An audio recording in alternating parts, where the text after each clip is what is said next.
Go.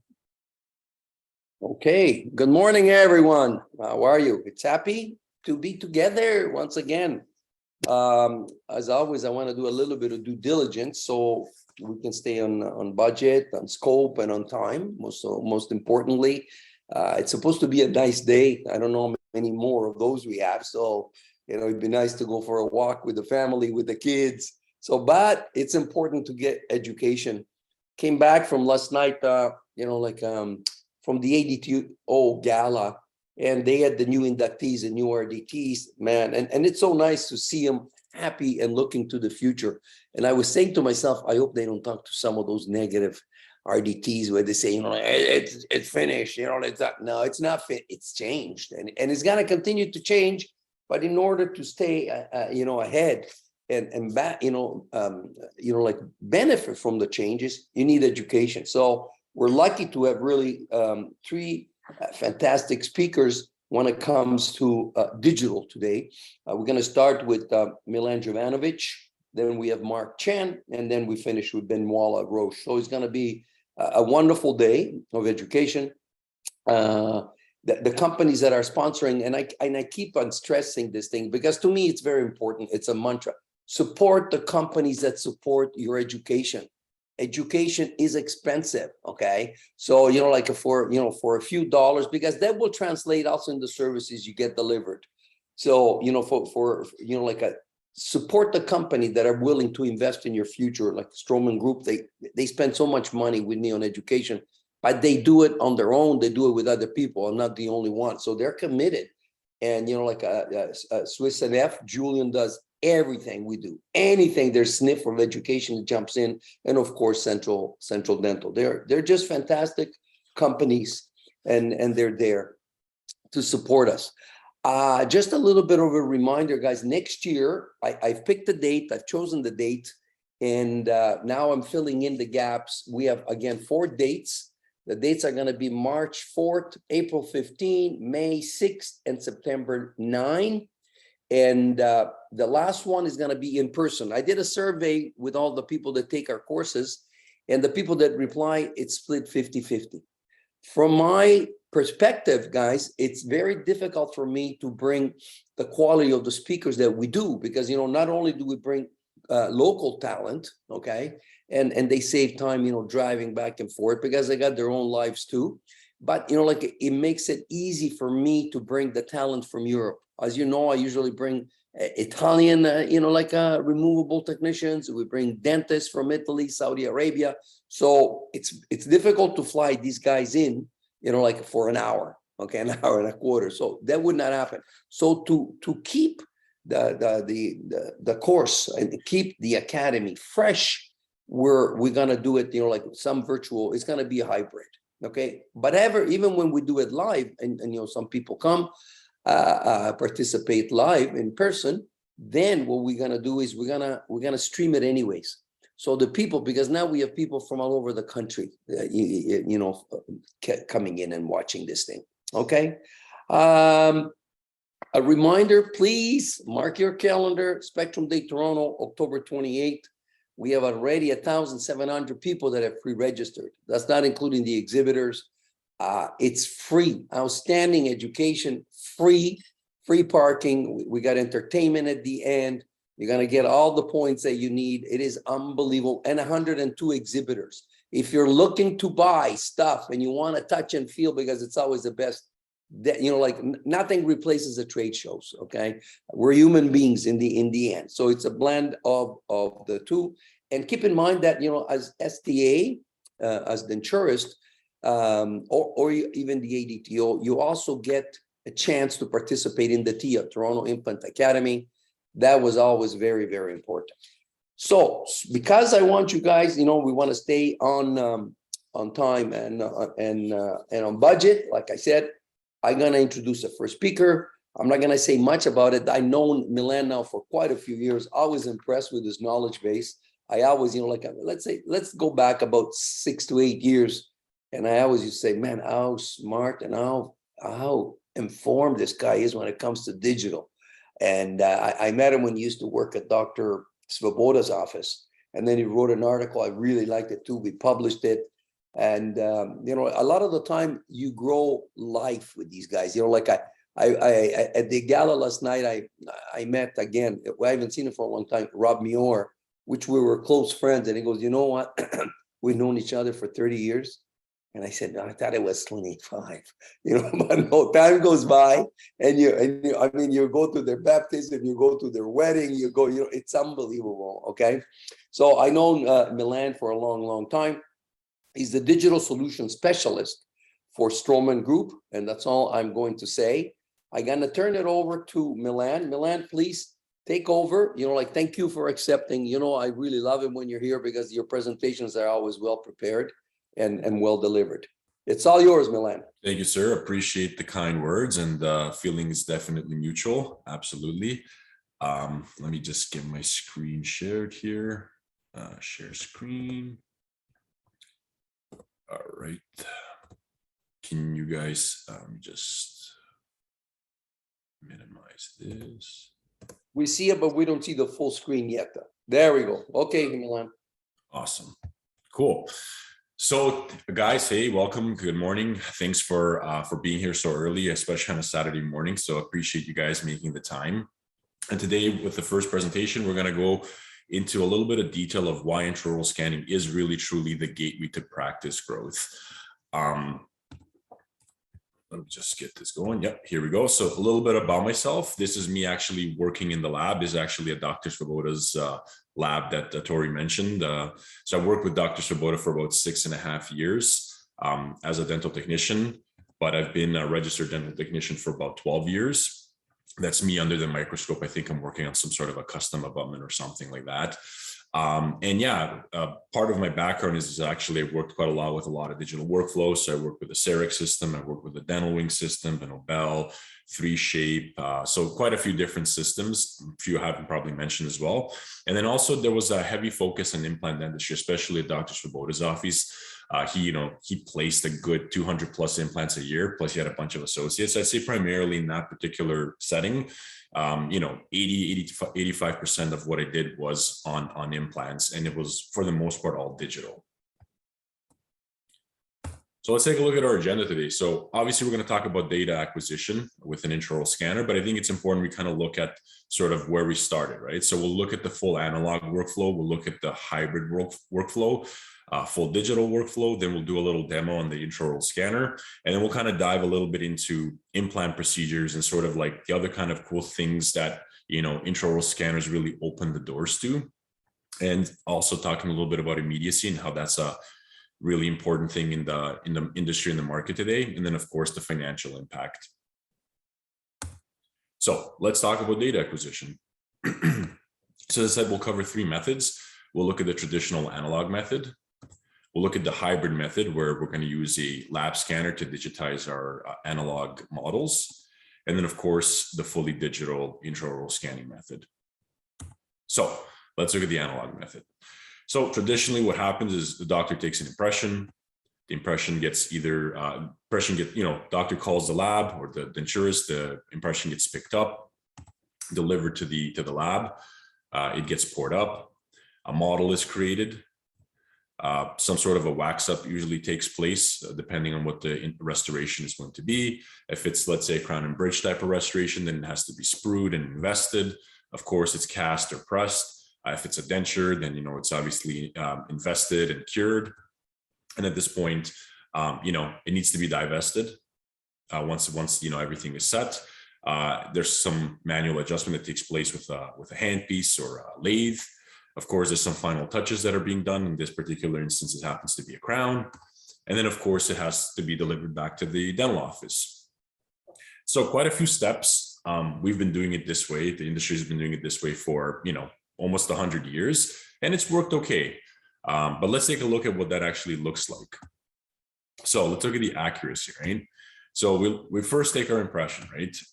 The impression has a particle size. I believe with polyvinyl siloxane, the smallest size of the particles are about 15 microns. So your impression can't be, or your model cannot be any more accurate than 15 microns based on the particle size. Of course, there's expansion. Once the impression sets, there's a bit of expansion that takes place, so that affects accuracy.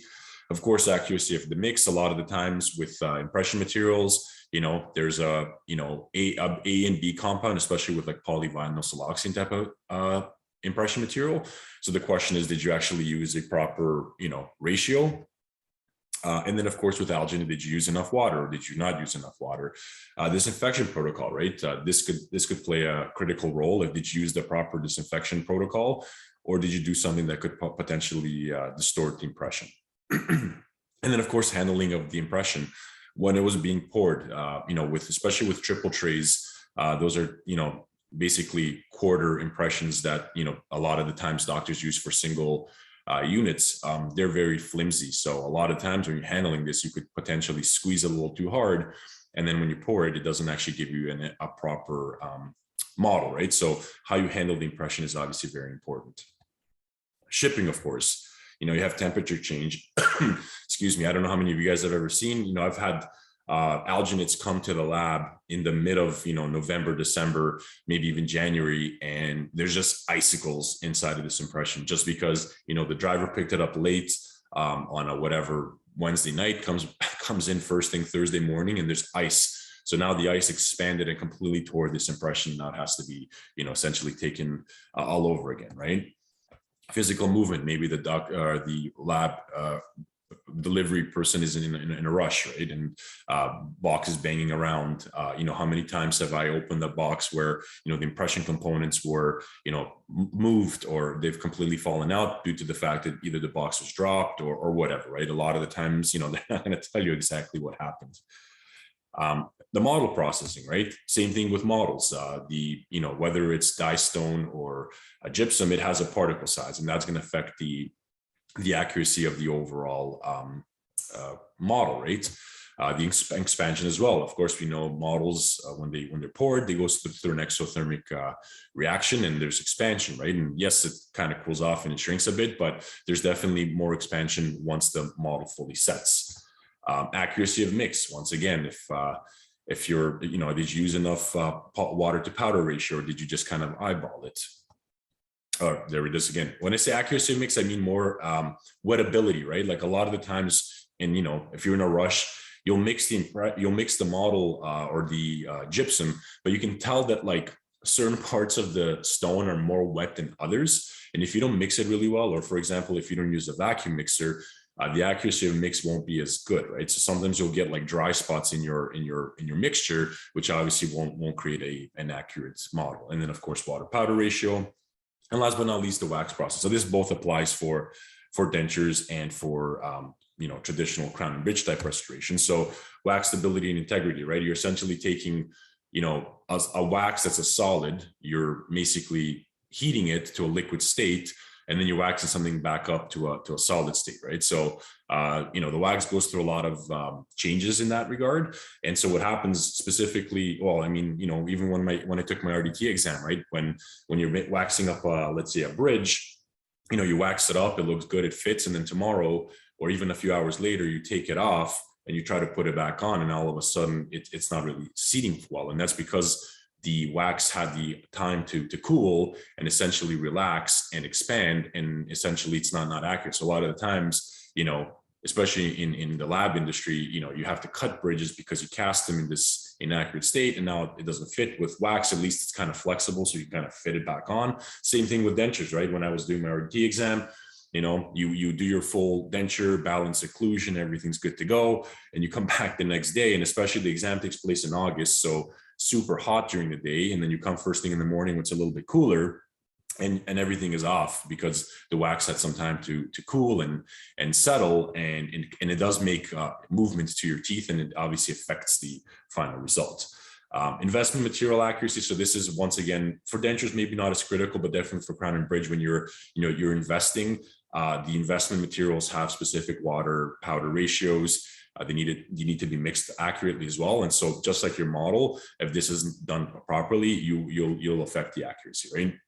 And then of course, metal expansion and shrinkage. This is more for crown and bridge. Once again, you're heating up metal to a molten state, and then it's expanding, and then it shrinks once it cools. And it's no different with dentures, especially with if you're doing like a hot bath, you're mixing a liquid, you're basically mixing a powder and a liquid, you're putting it into this flask. It goes into the curing And then once again, heat, cooling. And so a lot of elements that affect the shrinkage and expansion there as well. And then of course the divestment process, right? What an aggressive process that is for both dentures and for crown and bridge, right? You know, you essentially have this mold that's inside of a stone, and you basically have to bang it out, clip it with denture or with those clippers. And then a lot of the times, especially with crown and bridge, you got to sandblast it. And I mean, you know, sandblast beads have a specific size, and every time they hit your restoration, they're going to remove a little bit off, right? So that's all affecting your the fit and the accuracy of this specific prosthetic that you're making. So it's kind of a miracle that we've had, you know, all these different things happen, and we're still able to get a well-fitting restoration. And then we've done it like this way for a good many years. But you know, times have changed, and there's better ways to do things. So let's look at the lab scanner method, right? Lab scanner method, very similarly to the traditional method. It starts off with an impression. Of course, it gets sent to the lab, gets poured up, the model gets processed. But this is where it starts to take a little bit of a difference. Once the model is made, articulated, section, pin, whatever needs to be done, at this point, the model is actually scanned, right? So now you're digitizing your model. Once the model is digitized, now you have a file, an STL file that's in the virtual realm. So we'll take that file and we'll import it into some sort of CAD/CAM software. We'll design our crown, or maybe even a denture. We'll mill the crown or mill the denture, print a denture. Of course, with crowns, if it's a zirconia, it has to be sintered. There's obviously some sort of adjusting that needs to take place. And last but not least, some sort of staining and glazing if it's a crown, or some polishing with a denture. And then, of course, it needs to get delivered back to the office. So accuracy scan method, right? Nothing really changes from the first part of it. Of course, there's still the impression, and we've kind of covered this. So all of those things apply. The shipping is the same thing. Model processing exactly the same as well. But then this is where we start to see a significant improvement, right? With scanning, we're able to get, lab scanners nowadays, or desktop scanners, let's call them that, because I don't think they're really just reserved for labs anymore.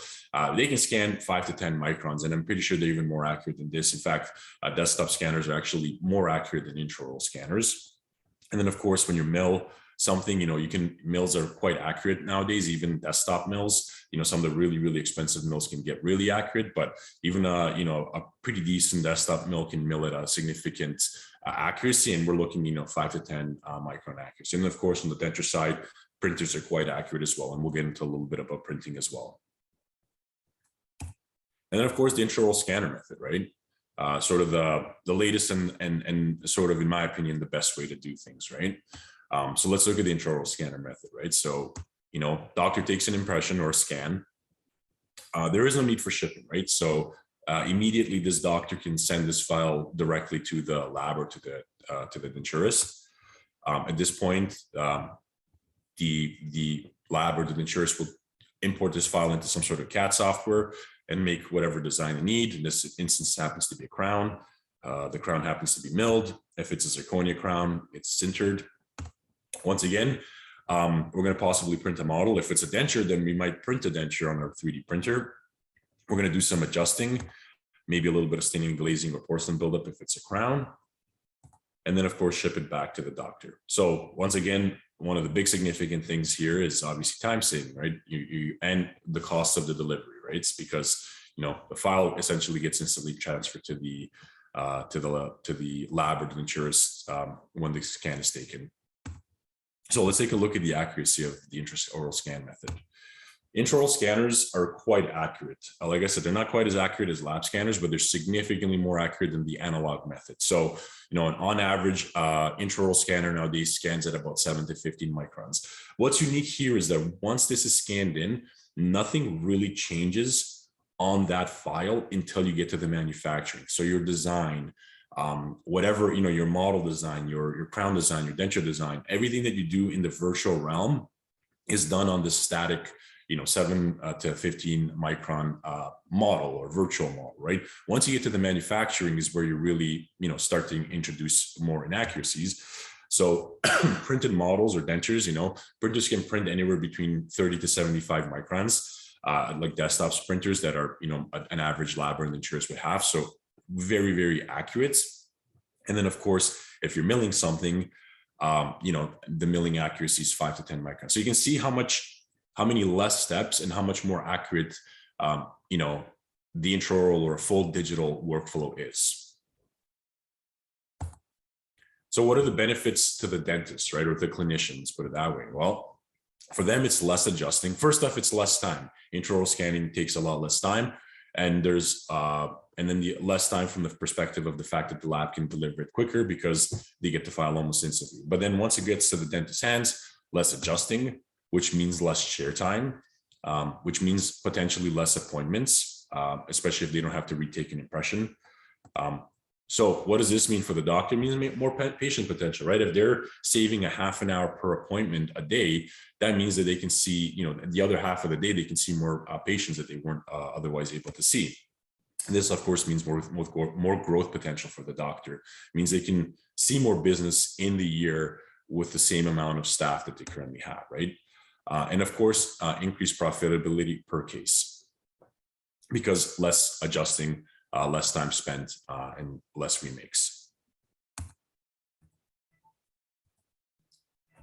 So let's take a look at the return on investment on intraoral scanning, because I think it's important. Like, it's great, Milan, okay, cool, you talked about all this fun stuff, but like, let's look at the math here, right? And I think it's important to cover the math. Now, you'll find a lot of calculators on the internet with different manufacturers, and they're fine. I just kind of feel like they don't necessarily tell the whole story, and some would maybe even argue that my calculator doesn't tell the whole story, but I like to get into really a lot of detail as to far as like what this actually looks like. So I compose a little calculator here, and I'll kind of run you guys through it. So let's take a comparison of a fully analog type of workflow for a clinician versus a digital workflow, right? So let's just take a traditional crown and bridge type case, right? I would argue on average, and I've spoken to a lot of dentists about this, and this is sort of why this calculator to me has a little bit more value, because it was done with research, with research in mind, where a lot of questions were asked to a lot of different clinicians to kind of get to where I got here, right? So on average, a crown and bridge impression, takes about an hour. I went and I did a little bit of research. So of course I can't, give an hourly rate for a owner, because that varies depending on their business. But I looked at the associate costs or salaries in Ontario, right? And so what I found was that on average, as an associate in the office gets paid anywhere between $150,000 to $200,000 a year. So that works out to about $75 to $100 hourly. And then of course, the average dental assistant, anywhere between $40,000 to $52,000 a year in Ontario. So that's about $20 to $25 an hour. So I went on the high end, and I'm like, okay, for this office, for this business, it's costing about $125 to basically do this appointment, just time alone, or just cost in labor. Now, material, same thing. I went around, asked a bunch of restorative doctors, what is an average impression cost? And they're like, for PVS, you're looking at anywhere between $45 to $55. So I went with the average, let's say $50. With implants, it gets a little bit more complex because there's components, but for this particular case, let's just leave it at zero, keep it simple. And then on average, I would argue that, an average restorative doctor that core business focuses on this, they do about 20 impressions a month. That's about an impression a day, which is quite reasonable. So when we crunch these numbers, it's costing the office or the business about $175 per impression appointment.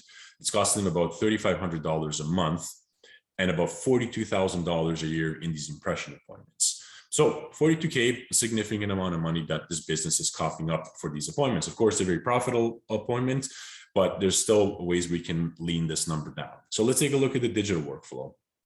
Digital workflow, and I'll show you how fast this is, because right after this, we'll do the demo. I'd argue you can cut your time in half, right? So let's say, half an hour to take your, crown and bridge appointment, right? So hourly rate doesn't change, of course, but of course now it's half the time. Material fee, a lot of people would say this is zero. I disagree with that. The tips for the scanners do have to be replaced in time. So that works out to about, anywhere between $1 and $1.50 in replacement fees. So, I went on the high end again. Components, we're not obviously doing an implant case, so we'll leave that at zero. And then of course, the impressions per month are going to stay the same because we're comparing apples to apples. So what does this look like for cost-wise for the office? So looking at about $64 for the impression, per impression. This is what it costs the office about a month. $1,280, and then a year you're looking at about $15,360, right? So when you compare the two, you're essentially saving about $110 per impression appointment, about $2,200 a month, and about $26,600 a year with digital. So when you kind of think about it, I mean, an intraoral scanners used to be really expensive. As of the last few months, actually, intraoral scanners have significantly dropped in price, at least some companies have.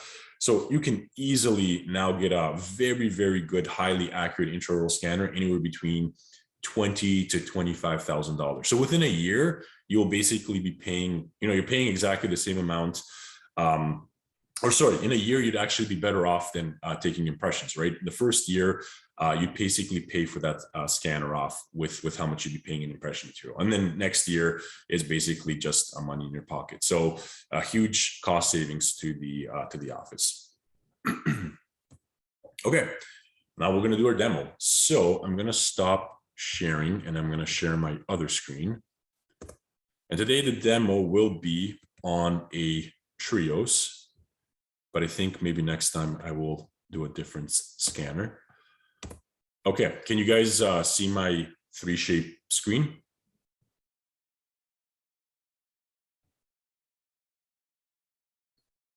Tori? Yes, no, maybe so. Anybody? Yeah. What is it, Awesome. Alex? I'm just pouring my coffee. Yeah, no worries. You guys can see the 3Shape screen, right? Yeah. Okay, Yeah. awesome, Okay. awesome. Perfect. Thank you. Just wanted to make sure we're in business here. Okay, cool. Okay. Yeah. So let's get going. This is basically what it looks like when you launch the 3Shape software. We're going to create a new patient. We're going to pretend we're scanning Tori. So first and last name is all we really need. You can enter other information if you'd like. You don't really need to. We're going to save our patient. Once you create our patient, it's going to create a new patient profile. So what we're going to do is we're going to create a new case. And now it's going to ask us, where do we want to send this case? Let's say I want to send it to, the lab that I've made for myself. So I'm going to click my lab. In this particular scenario, I'm going to be working on this Implant 1.6 and this Crown 2.3. But keep in mind, specifically with the Trio scanner and with some of the other scanners on the market, you can actually do denture scans.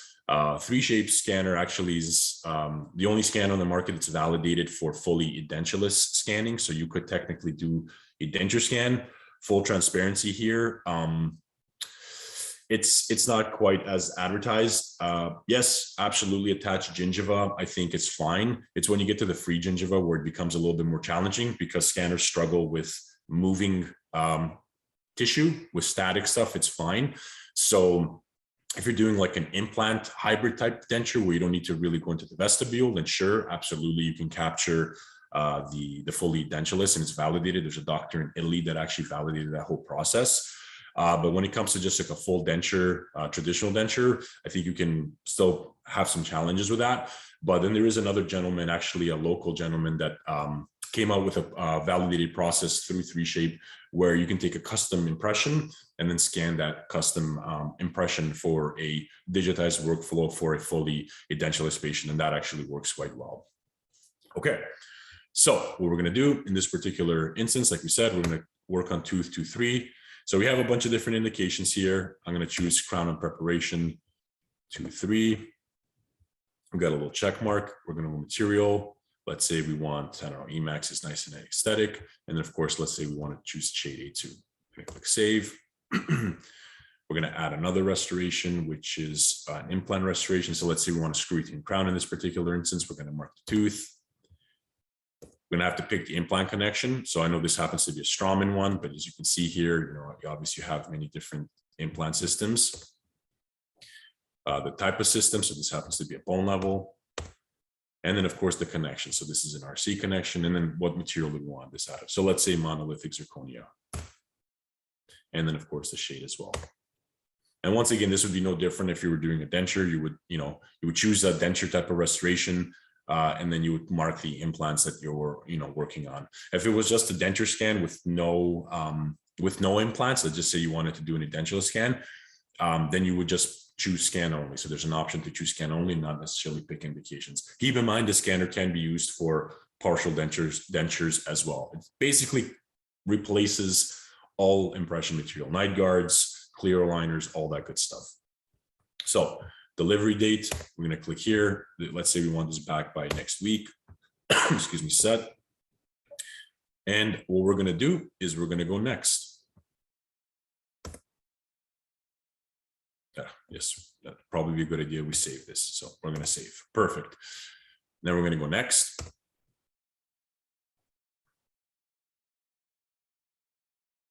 And we're going to start scanning. So scanning process is quite straightforward. I'm going to tilt this a little bit so you guys can see what I'm doing. So I don't know if you guys can see, there's a bar. My zoom bar is actually covering this, but essentially in the top middle of the screen, it basically gives you a wizard-based approach where it's like scan your lower, scan your upper, scan your scan body, scan your bite, and so on and so forth.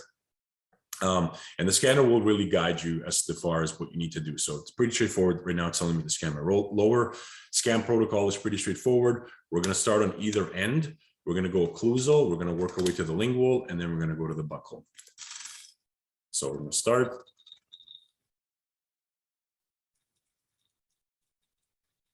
Roll over to the lingual.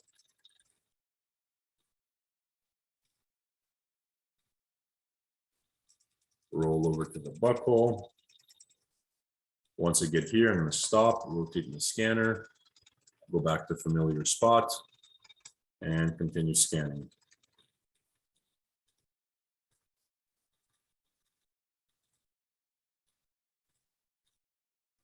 And finish it off.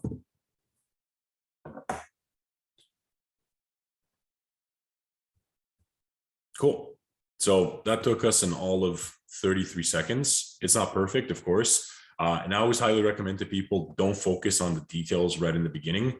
What you really want to focus on is getting like 80 to 85% of your scan first.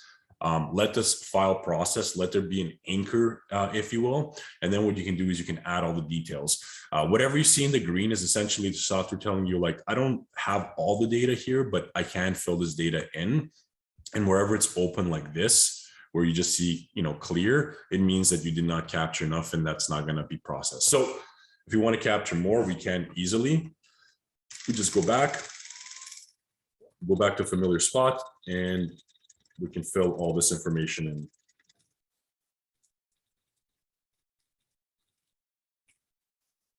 in. Keep in mind, this is an opposing, so a lot of that information was probably unnecessary.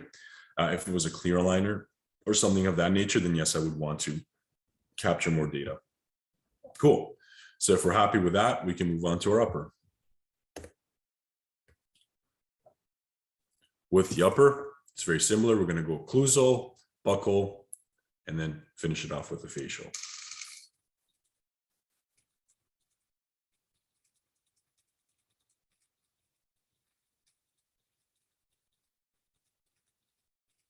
Roll over to a buccal. Rotate around.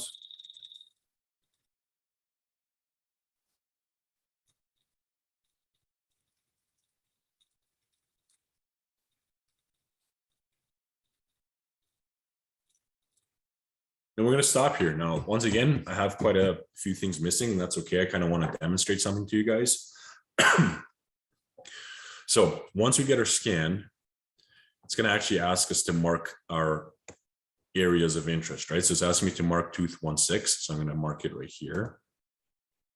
It's going to give me a little check mark. It's going to ask me to mark tooth 2-3. So I'm going to mark it here and click done. What's really cool about this scanner is it's actually going to tell you where there's potentially missing scan data around these particular areas we marked. So if I click here, it's going to take me to all these different areas where it's seeing missing scan data. Now, not all the data might be critical for the particular restoration, but it still lets you know within that range. So what we can do, we can go back and capture whatever important data we need to recapture. Same thing here.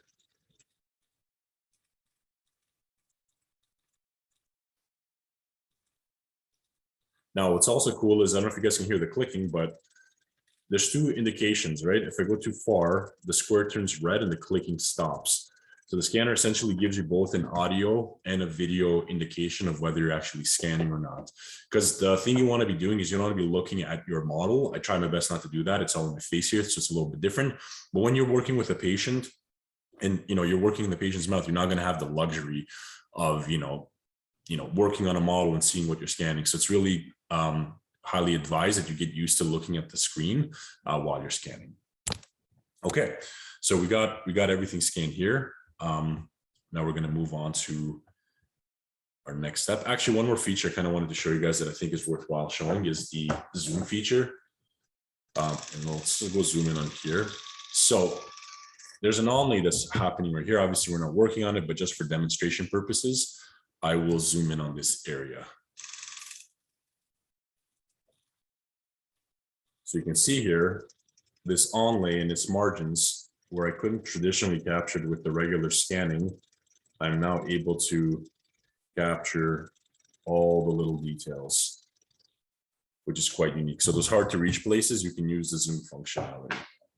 Of course, there's an HD photo built into this scanner as well, so you can take pictures for if there's a specific purpose for it. So for example, let's say we wanted to take a picture here to indicate something here, we can. And now this picture overlays over a 3D image. And of course, these pictures can be exported as JPEG images. Cool. So now we'll go next. And as with traditional implants, we need to, when you're taking an impression, you need an impression post or transfer coping or whatever lingo you'd like to use. It's no different with scanning. We're gonna have to take this healing abutment off, and we're gonna have to scan that scan body. So scan body is essentially a digital impression coping. So let's take our healing abutment out. Now, every manufacturer will have a different looking scan body. So it's important that you're using the scan body from that particular manufacturer. This happens to be a Straumann one, obviously, because we're working on Straumann case. So I'm gonna put the scan body in. I'm gonna screw it down.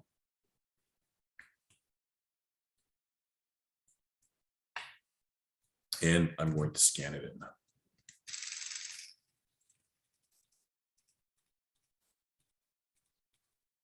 Mesial, distal, palatal, and buccal.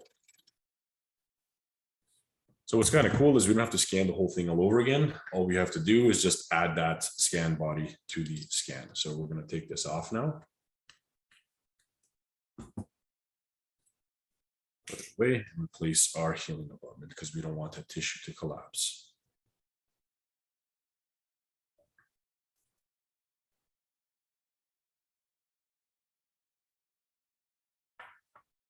Cool. So now we're done with that. The last part is the bite. Excuse me. So there's two bites. Of course, if you're doing a quad, you don't need to do both bites. So to do the bite, we're going to simply open the patient's bite. We're basically going to open. We're going to put the scanner in. We're going to retract the cheek, and then we're going to get them to bite down and scan again. So I'm going to do bite one. So we're going to start scanning here.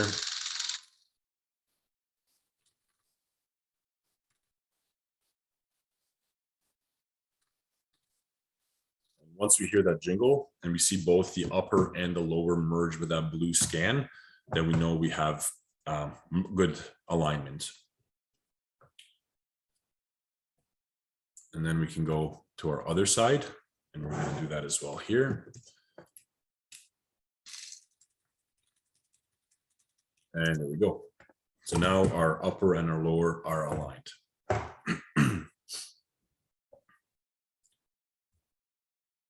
Cool. So the last page essentially is your analyze page, which is where we will review what we have, right?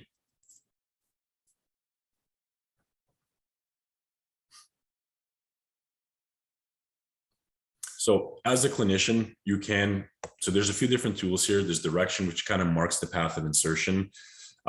I wouldn't really worry too much about that. Whoever's restoring the case, they would more likely than not be dealing with that stuff. It is kind of handy when it's basically a surveyor, right? So you can use it as a surveyor. So for example, in this particular situation here, I can use it. So right now it gives me this default line that doesn't mean anything to me. So let's say I wanted to survey this crown here. I would basically position my model or my file as if I was looking directly on the top of it, just as you would with a traditional surveyor. And then would click use view. And that's going to remove all those undercuts because it's using my focal point. But if I rotate my model this way, we can see where the undercuts are. So it might be of some use, especially if you're doing like a partial denture and you're looking for class placement. This actually could be a useful tool. Margin line is obviously for marking margins on a crown and bridge case. Clearance is a pretty good one. I like this tool. So what I'll do here is I'll zoom out. Perfect. So I'll zoom out. And then what I can do is I can click switch view. And it's essentially going to show me a heat map of the opposing dentition, right?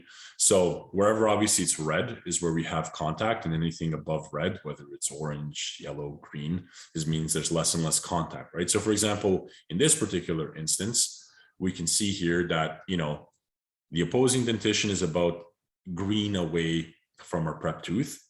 So if we look at what that shade of green is, it's about 1.5. So we know we have plenty of space.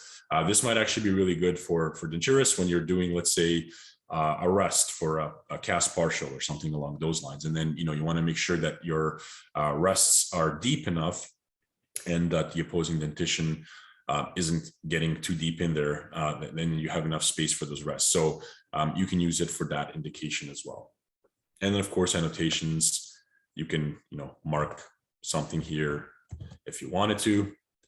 And last but not least is the shade measurement tool. This model has been through hell and back during COVID with all the cleaning that I had to do on it.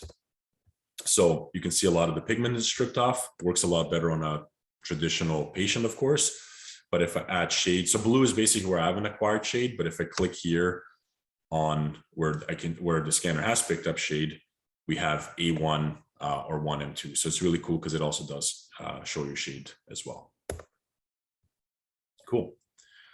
Last but not least is the post process. So what we're going to do here is we're going to click this button and it's going to basically post process our scan.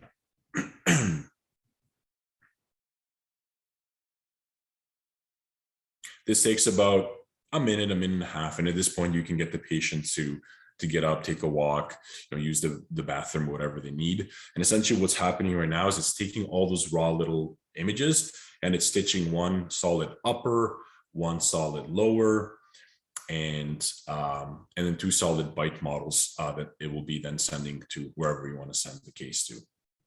So depending on how long you took the scan and how many images you've acquired, that's, excuse me, how long this processing will take. But like I said, usually doesn't take more than a minute and a half.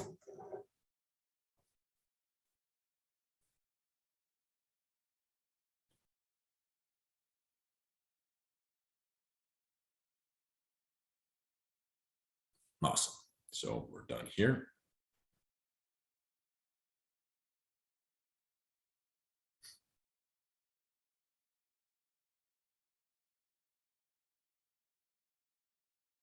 Cool. So we can see our image is now nice and cleaned up. All the details are kind of polished in and we're good to go. Last but not least, we're going to go to the next page. Cover this.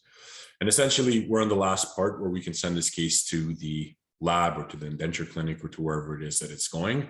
So all we would do is click send, and essentially it would directly send this case to the lab or denture clinic of interest. And of course, you can send this to the patient as well. So they'll get a 3D image of their teeth, which is pretty cool. Maybe not so much for the restorative side, but let's say once the restorations are complete, you can actually scan the patient in again for records. And then of course, for them as well, where they can kind of show off their teeth. Like, hey, this is what my teeth looked like before, this is what they look like now. And of course, it's a great tool because patients talk and they show this to their friends and family, and they're like, hey, where'd you get that done? And your name gets dropped, and that's how we grow our business, right? So not a bad little tool to have. Okay, so that concludes the demo, and then let's get back into the presentation. Okay.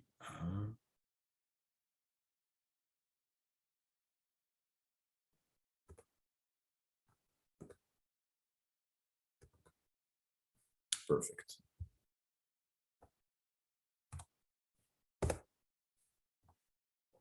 Okay, so now let's talk a little bit about escalating your business with digital implant dentistry. There's no secret that the implant market is growing every day. More and more people are getting involved in implant procedures. Denturists are definitely, labs are, and of course, dentists are, right? Traditionally implants were reserved for specialists, and general practitioners didn't really touch implants all that much, but we're seeing a huge growth in that market. And I think it's important to sort of cover that, look at that, and see how, intraoral scanners kind of help with that process. So let's look at dental implant procedures, right? Dental implant procedures traditionally take the longest and have the highest patient disruption, right? It's one of the hardest treatments for a doctor to sell to their patients. And of course, it comes with a lot of prosthetic challenges. This happens to be, more of a fixed type prosthetic challenge, but of course, on the denture side of things as well, if you're doing a bar or if you're even doing a locator denture, a lot of the time, the implant placement could really, create some significant challenges for the restorative, right? So you can see here in this first picture, this anterior crown here is obviously going to be a huge challenge. Here we have, two implants that are obviously very angled to one another. So that's going to be a restorative challenge. And then even here, you can see this implant that's a bit on an angle, and it's maybe not putting, the crown was done, I guess, okay, to kind of compensate for that. But you can see that this screw hole isn't ideal. So it's a lot of prosthetic challenges that come with what's it called, with implant placement. And one of the big things I run into, because I do get to speak to a lot of surgeons, but I also do get to speak to a lot of restorative doctors.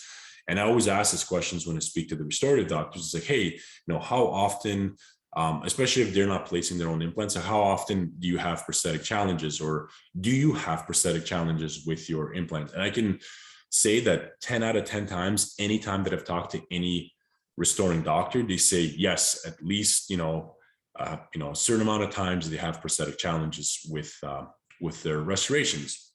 And obviously a big part of that, I think, is there's a little bit of a disconnect with the surgical aspect of things and the restorative aspect of things. Because sometimes certain specialties, they're very focused on the surgical aspect and making sure that the implants are placed where it's very biologically sound, which is obviously super important. But sometimes the restorative isn't really thought of all the way through. And then of course, for the restoring doctor, that's where it becomes a huge challenge, because they're like, well, the implants are there, that's great, they're integrated, everything's good, but I'm having a really hard time doing this. And a lot of times when I talk to the labs, it's like, hey, doctor calls and say, can you do a screw retained, crown on the 1-1? And they're like, yeah, sure, why not? Like that's a pretty straightforward thing to do. But then what ends up happening is they get something like this first image and they're like, oh, well, now I can't. So it creates a little bit of discord between the three parties. And I think there's and that's just the nature of the game. And I think in this industry, there's a huge opportunity to kind of connect those pieces and really create an ecosystem that works really well for all of the parties in the equation. Because let's be honest, all three parties are just as important in the final outcome. So with all these things mentioned, right, case acceptance becomes more challenging, right? It's, like with all the stuff we just talked, like it's a bit of a hard sell for the patients. When you tell them, there's all these different things, you're going to heal for X amount of months and you got to come back. We might have to do grafting. And so patients kind of get turned off. And so this is one of the biggest challenges with implant cases. The case acceptance becomes challenging. So how do we overcome that, right? And so, well, I think it's important to look at the key patient criteria, right? At the end of the day, the patient is who this is all revolving around. And the patient is the person that's paying for this. And it's really what they want that we're not considering, right? Like, me as an employee of an implant company, my focus is on like all the great things that we do. And then the restorative doctors thinking about like, the crazy, I don't know, whatever restoration type they're going to do, whether it be a denture or a crown and bridge or whatever, they're so focused on that. And then the specialist is so focused on like the implants that they're using and their surgical skill. And at the end of the day, the patient does not give they don't give a care about any of that stuff. All they care about is a few different things that we a lot of the times don't consider, right? And those things are aesthetics, right? They're missing something happened, and they want to fix it, right? So aesthetics is probably number one. Number two is function, especially if somebody's lost a lot of their posterior teeth. They want to be able to function again. They want to be able to speak properly. They want to be able to eat and be comfortable to go out into the public and enjoy dinner with their family and friends, right? So function, aesthetics are super, super important. They want it as soon as possible, right? They don't want this treatment to take a year. They don't want to have to wait for a significant period of time. They want minimal disruption to schedule, right? Nothing worse than already going into something that's going to be not a fun experience and then having to go and do this multiple times, right? And so, and not only that, it's just like people are busy. People got, things to do. They have businesses to run, families, friends. So they don't want to be spending, a lot of their time at the dental office or at the clinic dealing with this stuff. So they want minimal disruption to the schedule. And of course, minimal surgical morbidity. There's nothing worse than, coming in saying, hey, you need an implant. Okay, fine, I get it. And then it's like, by the way, we're going to have to graft, and then that's going to have to heal. And then we're going to have to put the implants, and then we might have to graft again or whatever, right? Like they do not want to hear that. Nobody wants to be recovering from surgery for a long period of time. So if we can avoid that, then that's super important. And of course, cost, right? Like, what is this going to cost me at the end of the day? Everybody, and it's what the patient values, right? So if they see this as just like, I have to do this, but it's not something that I'm really valuing, they're not going to put a lot of emphasis on it, right? And this is one of the biggest challenges with like dental procedures is like, how much does the patient actually value what you're going to do for them?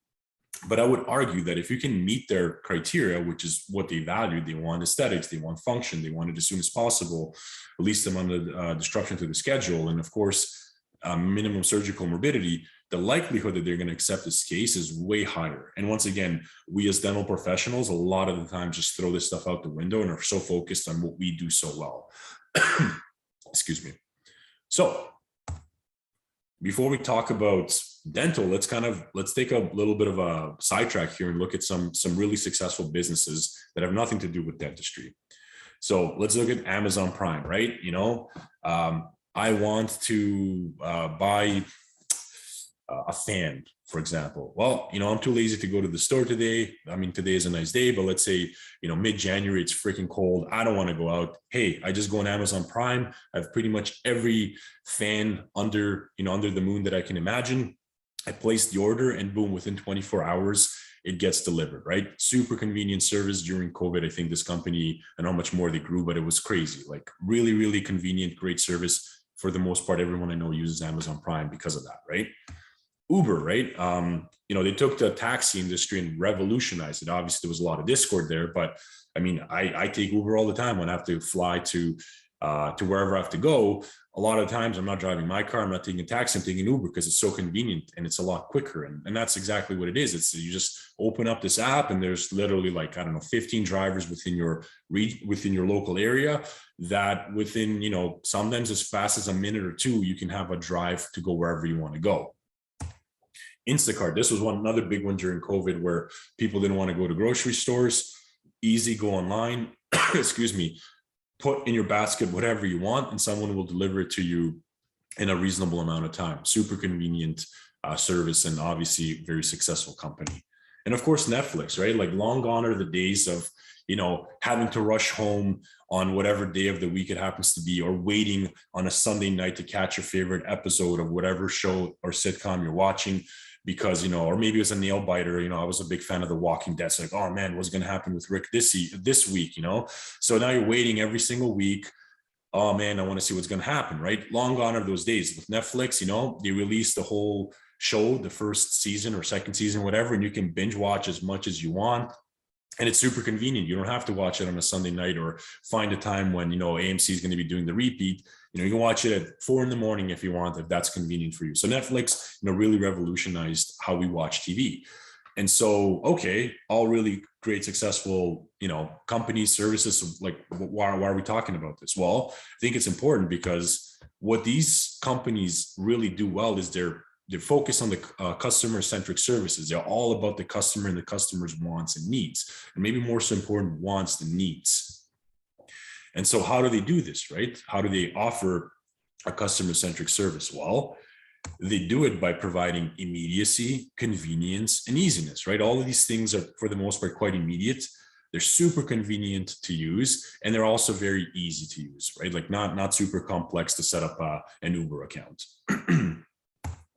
So, okay, we've learned about these, successful businesses and what they do and how they do it. So how do we apply the success of customer-centric services to dentistry? Well, it may be simpler said than done, but it's basically do the exact same thing, right? What we're going to do is we're going to provide immediacy, convenience, and easiness to our customers by doing the exact same thing. Okay, so how do we do that? Well, and of course, prosthetically driven implant placement, which I think is important. I had to add that one in. And simply put, the patient just wants to leave with a tooth or teeth, depending on their situation, right? They don't want to go into an office and leave with less teeth. How many times does a patient walk in, they have compromised dentition, but at least they have something, and then the teeth get removed and they leave with nothing, right? Like, yeah, sometimes a denture is made, but the compliance there isn't the best. So patients want to leave with what they came in with or better, right? And so that's what patients want, right? That's what we need to recognize. So let's take a look at sort of the, implant procedures and how we sort of try to accommodate those needs, earlier on with technology and sort of what it looks like now. So, traditional implant planning, right? How it would usually go is doctor would take an impression. That impression, once again, gets delivered to the lab. The lab pours something up, make a model. At this point in time, they'll do some sort of a diagnostic wax up or setup that looks good. They might send this back to the doctor for the doctor to confirm, and they say, okay, yeah, this looks good. What they'll do then is they'll make a matrix. Then they'll make some sort of a acrylic looking thing of this nature, a little bit almost like a little stent. They'll put some holes through it. Essentially, these are just pilot holes. Keep in mind, not knowing at all what's under these two floating pontics. Like, we have no idea what the bone, the tissue under here looks like. And if it's a lower or a mandible, we have no idea where the mandibular nerve is either. And then, of course, as an immediate temporary solution, we might make some sort of a temp shell that the doctor then will have to jerry rig into the patient's mouth. And then we send this back to the doctor. And of course, what are the traditional ways of temporization? Well, we got the infamous flipper that, always breaks at that, just lingual to that tooth. And the patient compliance with that isn't ideal. Then there's the awful, suck down with teeth in place that, after a week of wearing is going to have a bunch of bacterial growth in there and isn't ideal. And one of the biggest challenges with these two procedures is that a lot of the times when you do it this way, there's usually either a healing abutment in place with the implant, or there is a cover screw where the tissue is completely covered.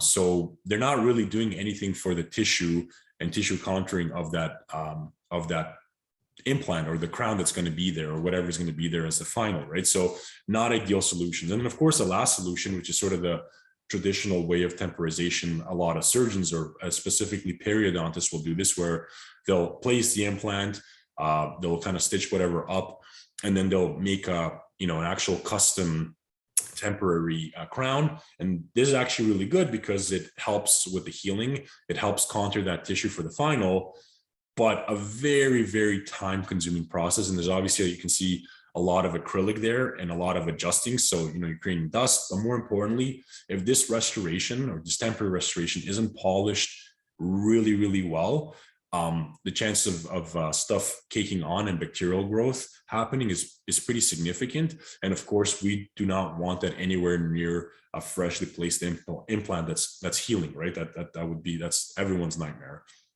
But probably the best of these three solutions. So, okay, we kind of looked at the analog method. Let's take a look at maybe a better way to do this. And this was through digital implant planning and immediate temporization. So what does that look like? The doctor takes a scan, and then they will also need a CBCT scan, right? Whether they have a CBCT machine or they outsource this to a company like Canary or whomever, they'll need a DICOM file generated. At this point, those files get, if the doctor has the software, they'll do it themselves, or they'll outsource it to whoever, whether it be a specific center that deals with this or a lab that's familiar with this, or even the insurers are getting more and more involved in this, which I think is a huge missed opportunity if they're not.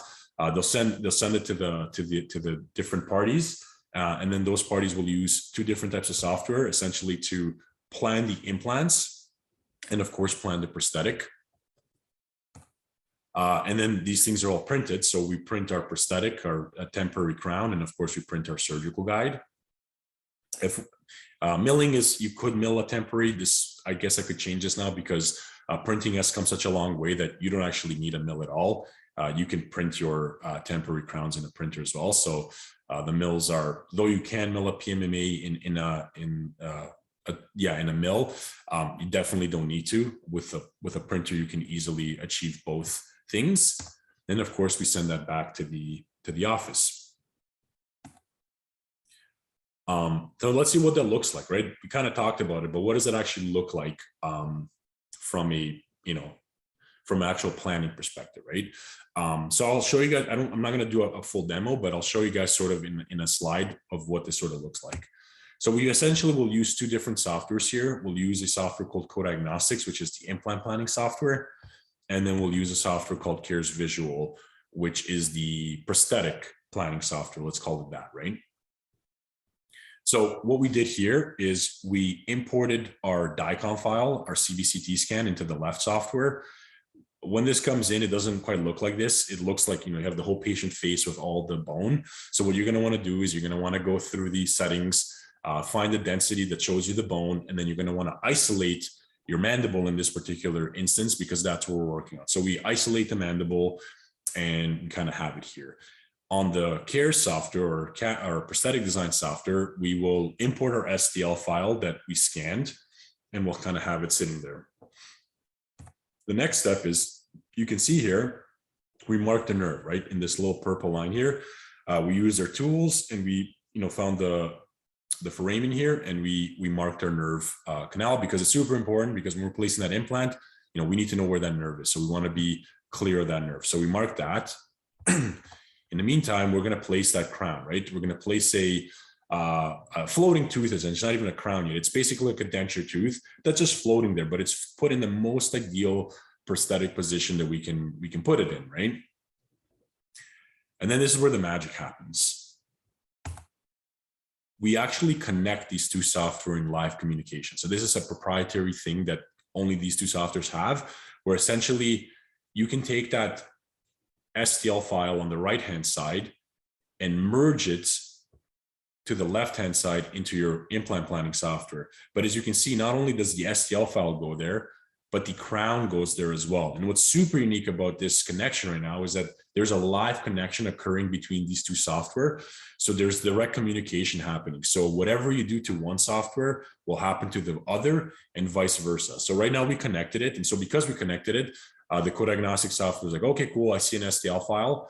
I'm gonna synchronize it to my DICOM, and I'm gonna use the STL file's crown position to put it into the software as well. And you can see here, it's perfectly aligned. So what do we do next? Okay, we got a perfectly floating good crown on our bone, but now we need to place an implant. So that's exactly what we'll do. We'll place our little green implant here. We can see we're far away from the nerve, but what the super important part here is that we placed our implant, obviously considering the biology, it's far enough away from the nerve, it's in good bone, We try to avoid grafting where we can. And with this technology, it allows us to alleviate that sometimes where, traditionally be like, oh, we got to graft. Well, here with planning and seeing the whole scope, we can choose that, hey, maybe we can't put the implant here where we traditionally wanted to, but we can move it over here. And prosthetically, we still will have a good result. So you can avoid a lot of potential grafting, right? But in this particular instance, we've placed our implant. We're happy where it is biologically, and just as importantly, we're happy how it lines up with our prosthetics. We know that this is going to be a slam dunk type of case. So what ends up happening is because there's a live communication between these two software, that implant gets passed over into our prosthetic design software, which is pretty cool. But as of right now, all we have in the virtual world is a floating implant and a floating crown. And it's not really, it's good for a planning perspective, but we want to take it a step further. So what we can actually do is we can take a prosthetic component and connect these two pieces. So we can actually pick whatever abutment we want. It's all in the virtual library, and we can actually connect the two together. And boom, now we have our crown, our implant, and our intermediary piece. In this instance, it happens to be a vario base, a tie base, that's essentially connecting our crown, our implant, and our abutment. Okay, so virtually we've placed our implant and we essentially placed a temporary crown. So it's like, great. In the virtual realm, it's there. So how do we now transfer all of this information into the real realm? Because we need to do this on a real patient. Well, what we're going to do is we're going to put a surgical sleeve in place in our co-diagnostic software, and then we're going to plan a guide around this. And so this guide will basically be planned in mind with how that implant is positioned. What's also really unique about these two softwares is the timing on your implant. So essentially, whether it's a hex or a square or a torque or whatever the internal connection of the implant is, it's actually reflected in the software. And what this guide allows you to do, this guide actually has markings on it. It has little crosshairs on it, depending on the internal connection of the implant. So when the doctor is placing the implant, they'll place the implant to depth because there's basically a stop. And those crosshairs that are there, there's also little lines on their implant holding tool that will line up with those crosshairs. So once a proper depth is reached, and once those lines line up with the crosshairs, you will essentially have placed that implant in the same exact position as you have planned it in your co-diagnostic software. And then of course that crown with an engaging abutment, so it's an engaging abutment, will actually fit into that implant there, and you'll basically be able to provide an immediate temporary solution with an immediate implant day of surgery. And this is all obviously done pre-surgery. So all of this can be planned and done pre-surgery, which is obviously a significant thing. And there are many benefits. A lot of people are like, yeah, but you can just do this with a non-engaging abutment. There are many benefits, and excuse me, I've talked to a lot of specialists that say that there's a lot of disadvantages of going with non-engaging abutments, and engaging abutments provide a much more stable temporary restoration for the healing of that implant. And this is what it looks like, right? Here's the guide. So this was done actually by local labs. So we printed the guide, we printed the model, we placed the analog. So this is what it looks like without the guide. And here's the temporary crown that fits into that model, right? And then this is all sent to the doctor. So this is, like I said, produced by a local lab. Okay, so there's going to be times where the guide doesn't work. I'm not going to, tell you guys that the guide's the end all to everything. We figured it out. We haven't, right? There's going to be times where, we lose, maybe there isn't primary stability, or we have to tilt the implant, or, we just have to scrap the guide because something didn't go according to plan. Hey, things happen. It's a part of the game. So, now the guide didn't work. So how do we now make this work? Well, there's ways to do that as well, right? There's ways to get around and still provide an immediate same-day solution for the patient. So what we can do is we can do digital temporization post-surgery. So let's say, hypothetically speaking, we went with the guide, it just didn't work. Doctor had to place the implant, but implant still achieved good primary stability, but the doctor still wants an immediate temper because he wants the patient to leave with a tooth a day of. So what we would do is we'd extract and place the implant. If it was a tooth that we'd extract, obviously we'd extract, place the implant. then implant placement. Then what we would do is if we achieve good primary stability, we take that scan body, we place it into our implant, we'd scan. And then within 24 to 48 hours, we can get this crown back from the lab. Obviously, it's good for the doctor to communicate with the lab that this might be the case and to have the lab, on standby to be able to do this. But also, if you have an in-house solution with a scanner and let's say a printer with a software, you can actually turn this around in probably 2 to 3 hours, so this patient doesn't have to wait 24 to 48 hours. And in those 24 to 48 hours, the tissue hasn't fully started healing. So once you put that temporary abutment or temporary healing or temporary crown in, the healing will begin around that temporary crown. It's not like we waited, 2 weeks and now the tissue is already healed. So 24 to 48 hours is still okay to have a crown in. And then, of course, some doctors, I spoke to a lot of them, they don't want an immediate temporary, right? There's some challenges with immediate temporization as far as heavy, bruxers or in the posteriors. And, people don't want stress on that implant, which is completely understandable. So in that situation, give them a custom healing abutment. And here's an example of one. We have our tie base with the PMMA or resin printed abutment. So essentially what we did was we basically did the exact same thing with the previous process, except instead of creating a crown, we shortened that crown to basically look like this. So now it looks basically like a broken crown. But essentially what we're doing, what the important thing is, we're still contouring that emergence profile, and we're providing the support on the mesial and distal, which is sort of the most important portions of the healing site to support the tissue and the bone, right? And this is what it looks like after the healing is done and we're ready to put in our final. And of course, our final goes in and you can see the results here are obviously very, very good. So what are the benefits of immediate temporization, right? Well, of course, aesthetic. Well, first things first, patient gets to leave with a tooth in place, right? That's the number one and the most important thing, which is obviously based on the patient criteria, right? But then of course, aesthetics. Tissue contouring support, which is super important because then the tissue won't collapse like you would with a traditional flipper.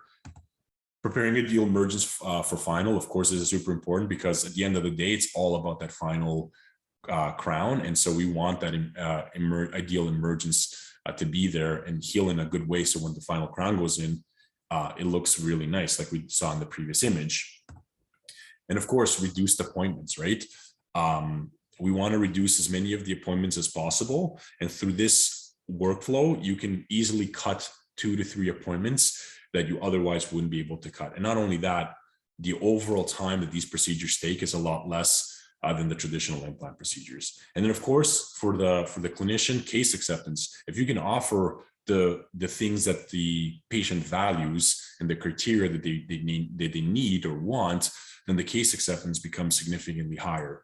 And so of course, case acceptance means more sold cases, which means, more money, right? And something for you guys to think about, right?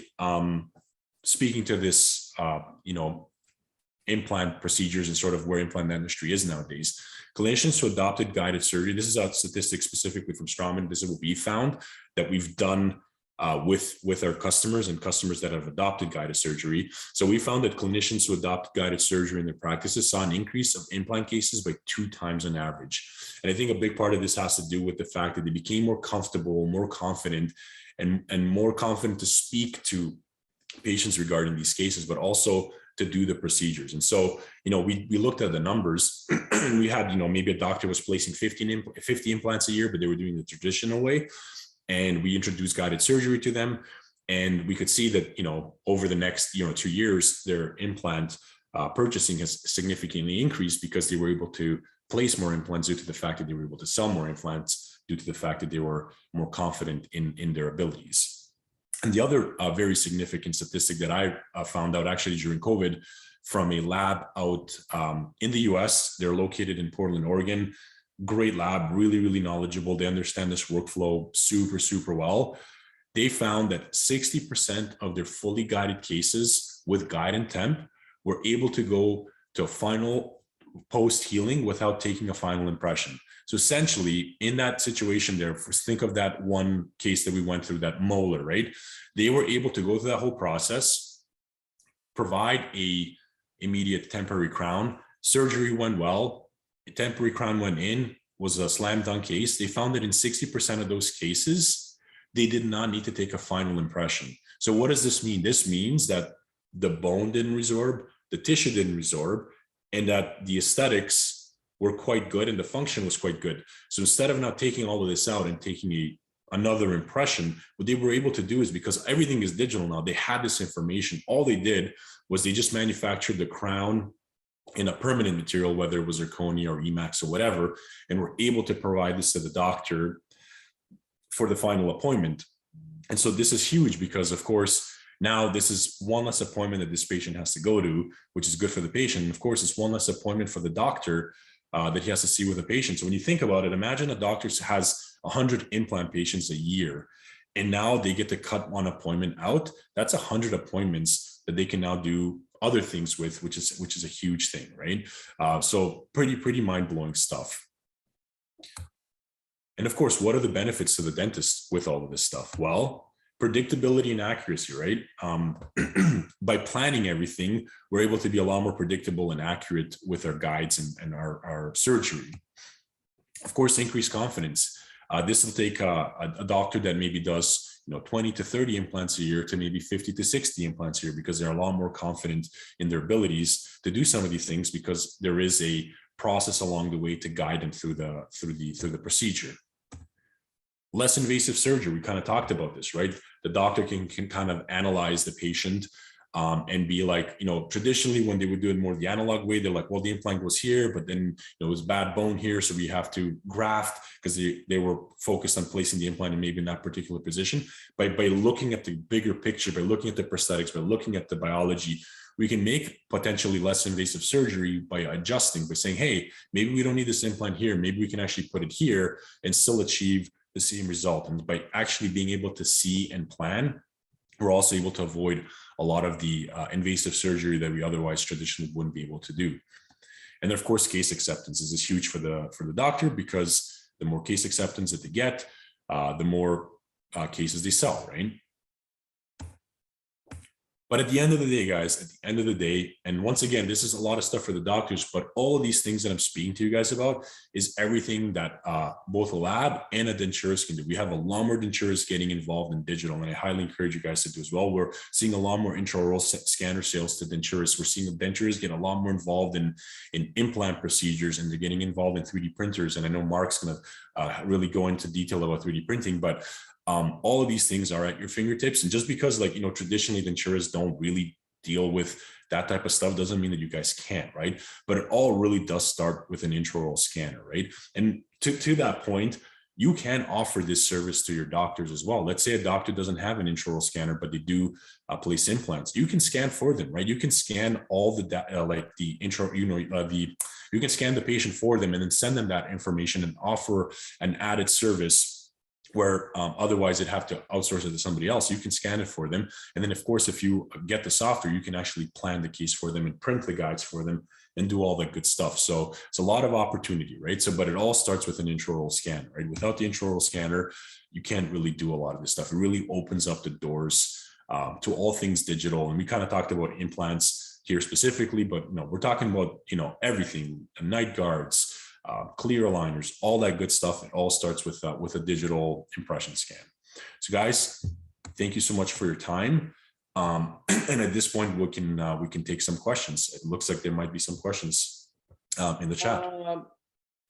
A great presentation, very informative, Milan. I really enjoy listening to you. I love when you do the comparisons, really, because that's just me looking at how finances are impacting by the technology. We had a wonderful presentation yesterday morning at TIA with Dr. Isaac Barzilay, where he was talking about the futurism of the dental business, denture, and it is unbelievable what's happening now. What's going to be happening in the very near future, So it is really good. I got a question though for you, because I know you deal with denturists, technicians, and dentists at Milan. Who is the most reluctant still to embrace technology? Because believe it or not, when I talk to some of the older guys, some people still are reluctant, say, well, I'm on the way out. I'm not gonna do it. To this one, Dr. Barzilay said that now there's research that's the worst thing they can do, because people that are buying clinics, he was talking about clinics, they wanna have somebody that has some technology in place and not just come in with something that is not there. I thought, from my perspective, I thought the technicians got in there. The dentists were a little reluctant, but now they're jumping on board with the intraoral scanners. They realize what you just said, and then I can't gauge where the denturists are into the whole business. Are they buying printers? What do you guys see from the Strowman group? Yeah, absolutely. I think you kind of nailed it on the head. A lot of the more veteran clinicians are kind of like, yeah, I know I'm retiring. Don't really need this, not really interested, retiring in a few years. But I think there's an important point to be said to that. And I'll answer your question about the denturists and the lab shortly, but as an important point to be said to that, because it's like no different than like digital x-rays. Like if a young clinician that's, ready to make the move and buy an office, and they're looking at this office and it's just like, it's outdated. The likelihood that they're going to go with something like that versus an office that's, modernized, has an intraoral scanner, it's sort of like they're going to lean towards that. It's no different than buying a house. You want, like, unless you're getting the house for a really, really good deal and you're going to do a bunch of renos, you're not going to buy a house that's, that needs a lot of work. So it's the same thing with a dental office. You want a dental office that has all these different things. And the other thing is like kind of an interesting story. We have a specialist that had a kind of like an old client base in the sense, or referral base, that was kind of old school in their thought process. And we kind of realized that, if you want to keep your business going and you want to kind of stay modern in the digital world, like you need to find newer, more modern thinking referrals in order to kind of keep this going, because it's all in the mindset, right? And to your point, like intraoral scanning it's not like it's the future, like it's the now. Like this is like digital x-rays. It's like if you don't have this, you're really behind the curve, in my personal opinion. And as far as your question regarding who's getting involved in digital, well, we've definitely seen a huge spike in obviously restorative doctors, general practitioners mostly. There's been a huge spike there because they kind of are like, okay, there's lots of scanners on the market, the prices are good, this has been around for over a decade, it really is time to invest. So we've seen a huge spike in intraoral scanning for doctors. We are seeing a huge increase in denturists as well, and I kind of feel for denturists because I kind of felt that digital wasn't really quite there for their needs, like for full dentures and some of the stuff that the denturists do. It wasn't quite there maybe 5 years ago. Like, yeah, you had like some resins and printers and stuff like that, but now with with the resins and the materials and the workflows that we have, absolutely, we see a lot more denturists getting involved. But once again, I encourage the denturists to step outside their comfort zone. And really, you can kind of take your, one thing I really like about the Insurance Association is they're very forward thinking, and they do a lot of things a little bit different than like the registered dental technicians, which, the association I fall under.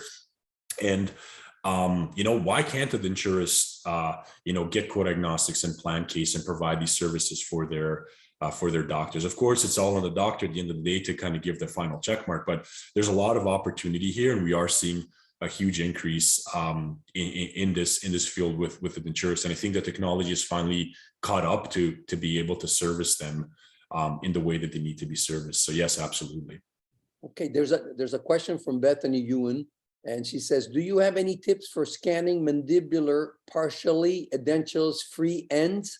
Yes. I have previously been advised to set landmarks on the edentulous tissue in the free ends with a Thompson stick intraorally prior to the scanning process to help orient the intraoral scanner. However, I haven't had much consistent success with this method.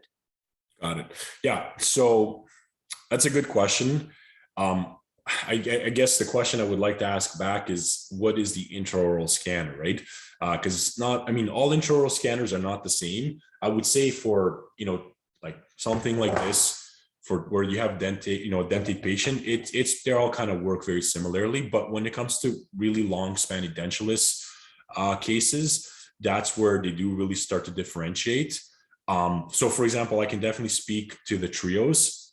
The Trios has a mode called the AI mode, which essentially it helps in stitching and all this cool stuff. It's a really good feature. Having said that, if you're doing long span edentulous pieces of scan or portions of scan, it's highly recommended that you disable the AI mode, because the AI mode actually works against you. And when it tries to stitch, it gives you issues. So specifically with the 3Shape scanner, I would disable the AI mode, and then you'll have much better scanning. And that's basically what Dr. Laroche from Italy, who actually does full arch edentulous scan with 3Shape. Like I said, it's the only scanner on the market that is actually validated for full edentulous scanning. He's got that workflow, but you have to turn the AI feature off. Yeah, I'm gonna try to get Lucio Lorusso for TIA and That'd be awesome. for SDA next year, and also try to bring him live at Spectrum Day Toronto next year. Yeah, let me know when that's happening. I want to be there for that. Yeah. Anyways, what he has, Bethany replies, she has a Trios 4. I have another question, and then we'll let you go. I promise. Okay. Sure. No worries. Yeah, take your time. This All is good. from Andy Summer. Andy said, definitely get Lorusso. But anyways, he has another question. He says, awesome workflow, Milan. How much for the softwares involved, and how much for the click fee per case? Okay.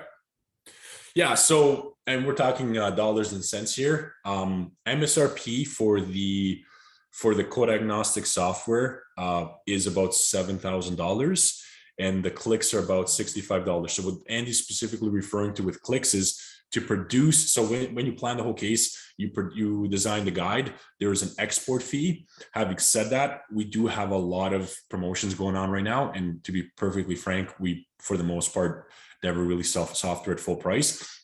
So right now you can get the software at 50% off. We have a promotion going on, so you can get the software at $3,500. And then of course the click fees, depending on use, we can work out a pretty significant discount on that as well. But I can promise you no one's paying $65 for those click fees full price. Yeah. Well, Milan, I gotta let you go.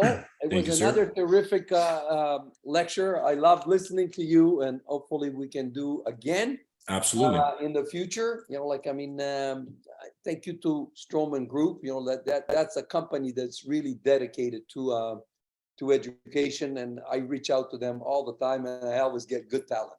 Thank you very much. Happy weekend to you, and thank you as go well. For a walk with the baby, will you? Sounds good, man. Cheers. Ciao. See you guys. Thanks. Okay, now we go to Julian Kempnick and from Swiss NF, and we have Mark Chan and a friend and an additional friend. And I think, Deepak had made a comment before, but I think Mark Chan is going to be looking at scanning denture cases, specific denture cases. He's in a lecture. So that's why I did not say anything. But there's my friend Julian Kempnick. Hey, Julian, good morning. how's it going? Good morning, everybody. Yes, thank you very much for support. Okay, like I always keep on telling everybody that the education is necessary, but also expensive sometimes. And it's so crazy. I love it so much. I'm thinking of going back to school and get my doctorate in business. And I'm saying, at my age, are you freaking crazy? But I told Bahar last night, I go, Bahar, maybe I should do that. She looked at me funny, but anyways, here I am. I love education. Joe. Yes. Anything? Well, tell me what's going on. Not much, my friend. You got me up early again. Oh God, I think your dad would be so proud of me. Not getting up. There's just stuff to do. Yeah. Wife's already planned a list. Yeah. So thank you for sponsoring, Mark. I'm really happy. And Swiss is with us across Canada, and I see that you're growing your team also in the West. So we just hired a strategy and a smart move. We're very happy that he came on board with us, and I think he'll do a great job representing us out there. I mean, he just fixed the printer the other day and got the lens down, right? And so, work by baptism. So he's doing quite well for us, and I think it should all work out. I'm lucky to have Mark in speaking, of course. Yeah, it's great. I think it was a smart move by you, like, I mean, I know we talk almost daily, sometimes twice daily. I think it was a very smart move for you to bring Mark, a digital solution specialist, because this is the way, like, that's the way the world is going. It's changing, like, I mean, 5 years ago, nobody had that thing. So, but now that's a way to go. And it's great that you have, like such a talented guy like Mark.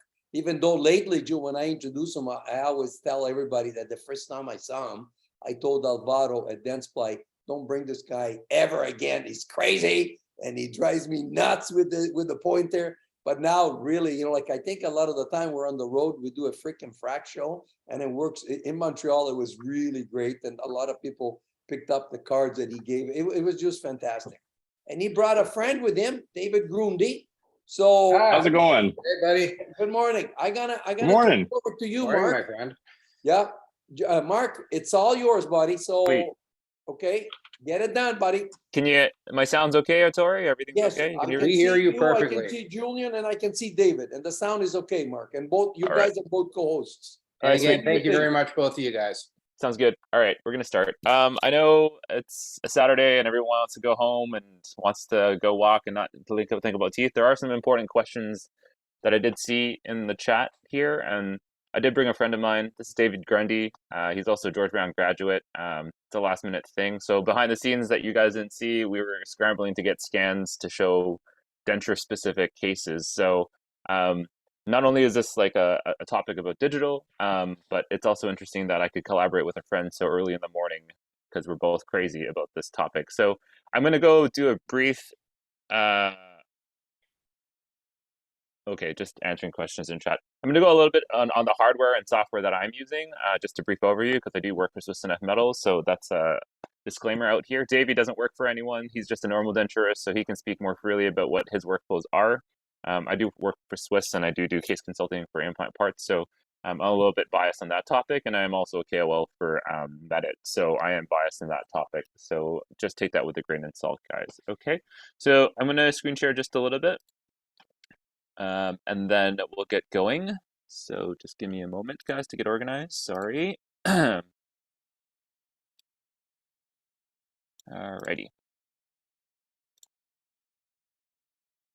Okay, here we go. Screen share. Screen share. Can you see that, Davey? Is that good? It's good. Yeah, Medit's showing up. All right, so just to briefly go over the hardware that I use, I'm not a fancy schmancy kind of guy. The Medit that I'm using is not even in these slides. I have the oldest Medit in the series. It's probably the cheapest one. So I have the i500. The i500 is the oldest Medit on the series. This is the one in the picture is the i700, which is the corded one. I do have a preference of using why I use corded devices. I don't prefer wireless devices, even as a denturist. For convenience sake, if you're hopping from op to op, I would say a wireless scanner is good. Both me and Davey own corded-based scanners, I believe, right, Davey? You have a Yeah, I have the Trios 3. The Trios 3 corded. I don't like changing batteries out. I don't like batteries that die, so that's just my preference just off the bat. This is across the board for all scanners, so most of my preference for scanner use is going to be for that. So where did Medit start? Medit started, and I got my Medits and my first try of the Medit in 2018 when I went to Germany for the big dental show. So this is quite a long progression of what Medit has become as a company. When I first got the Medit i500, the one that I have in my hand now, it's not the same one. It's come a long way, but it is the same guts. It's come a long way. It was almost unusable in 2018, almost to a point where I didn't feel comfortable using it for crown and bridge with my doctors, and also definitely not capable for using it for denture making capabilities. The most interesting part about this is the hardware from 2018 in my scanner hasn't changed, but the software that runs the machine has. And with a lot of feedback from customers, especially denturists, there are a ton of denturists working as R&D people for our scanners. It's come a long way. And a lot of the scans that you have seen, that you'll see in my slides and my scans, are as a result of a lot of R&D and hard work from denturist and prosthetic-based guys. Also, like Milan said, I'm not saying that intraoral scanning is the only way you can get into digital. A lot of us, including Davey and myself, did eventually start with a lab scanner. I think both me and Davey prefer our intraoral scanner now for most topics, because I can also use my intraoral scanner as a lab scanner. Just because an intraoral scanner is called an intraoral scanner does not mean you cannot use the intraoral scanner extraorally, meaning that a camera doesn't care if you're in the mouth or out of the mouth. It just matters what you're doing with it, okay? So big company, we're all over the world now, and they've definitely progressed as a company because they're for sale. So they're definitely made a ton of money. So they're in acquisitions now. So I don't know what that means for the company in general, but I mean, they've definitely come a long way as a family-owned small business. So that's really important to know. And just to show you what's in the frame, this is the series that you see on the left-hand side is the T series. These are their lab scanners, which are quite incredible lab scanners. But like I said before, I prefer the intraoral series. The blue one is the i600, which is kind of the replacement for the i500. It is the cheapest of the three.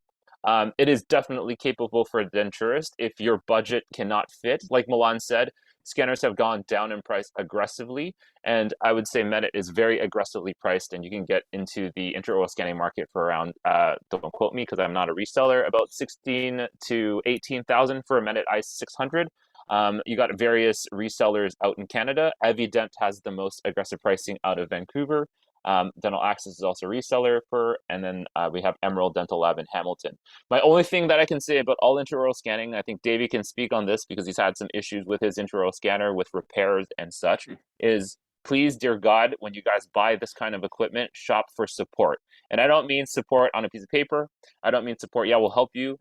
I mean, like, let's just say you drop your scanner on the ground and the tip breaks off. Or is that company going to support you when you need a new scanner? Are they going to send you a loaner? Because once you get comfortable with this equipment, I'm not saying for the novice people in the room, but it's really important to know that when your piece of equipment goes down, you need that piece of equipment back in your office as fast as possible. And I think Davey has a story about this topic that's really important to chat about. You there? Yeah. I showed up in the office in the morning. We were doing photos for a photo shoot for the clinic, and I all of a sudden I went to go scan one of my staff members, and I'm like, well, that's kind of weird. I'm like, looks like someone like left something on the tip, and I look at it, and it was just completely shattered. And then it was supposed to be just a quick turnaround and get a new scanner, and it turned into about a 3-4 week progress. And you don't know how much you love something until you lose it. So it was a bit of a interesting debacle, with a lot of phone calls and a lot of promises. So yeah, double check to make sure what the protocol is, that if something does go down, not only replacement, but I ended up being able to basically give back my scanner, get like a new one, almost like a trade-in. So there are options, but just making sure that there are backup plans and things, because once you love these things, it's hard to go without them. Yeah, I'm not pouring impressions, so people got bumped out because I wasn't going to be taking alginates again. Yeah. So just to reiterate, this goes for not just intraoral scanners, guys. This goes for printers. All my friends, even on the West Coast as denturists, really plow this home. I would say if you're shopping, I know price is a big thing, but you really got to shop for support. Really ask the hard questions. I'm here as a consultant for Swiss, but also as a denturist too. So in the chat, if you guys ever have questions, you have a lot of colleagues, please come to Spectrum Toronto. I will be on the floor. There's a bunch of denturists that are going to be there that are also digital, that are using this equipment from day to day. And they're using this equipment not as companies really show us what to do. So we are using hybrid workflows. So just go back to the scanner here. This is the i600. This is more than enough for a denturist. It's 35 frames per second. What does that mean? It takes 35 frames per second. It is a camera, essentially. 10 microns on accuracy. Is it good enough for denture making at 10 microns? 100%. This is going to be the right scanner for heavy implant-based workflows? I would say probably not. But for the traditional partial full denture workflows that you'll see us do in these workflows, this is more than enough. Something that I really need to make a point is make sure you have the right computer. That's something you need to ask your reseller. I'm not going to talk about those things. Just because you bought a scanner does not mean that it's going to work well if you don't have the right equipment to run it. So make sure you have a computer ready to go when you get these scanners, and make sure you ask those questions, because just because a company sold you a printer does not mean that the scanner will run well with that computer that they sold you. because most of these companies have no idea how to run computers too. Okay, that's really important. This is a 700. If you can afford it, this is my favorite. This is the top of line model. It has the best frames per second. It has 11 microns of full arch accuracy there. It has remote control. It has UV disinfection. There's a lot of mumbo jumbo, but essentially it has the best camera, so it can perform the best for you. Just make sure you have the right camera and the right computer to run this. And the most premium, if you like all the bells and whistles, this is the wireless one. As I said, I don't really prefer the wireless one, but if you don't like cords in your way and you're really clumsy, then definitely get the wireless one. Okay, so that's just in a nutshell. I'm not going to go through the specs. If you guys want to know about this, talk to your reseller. This is really important point, and this is something that I don't think a lot of intraoral scanning companies talk about, is the tip is a part of the camera lens. If your camera lens is scratched, this goes for the Trios, the Prime Scan, the Itero, the Avivo from Straumann.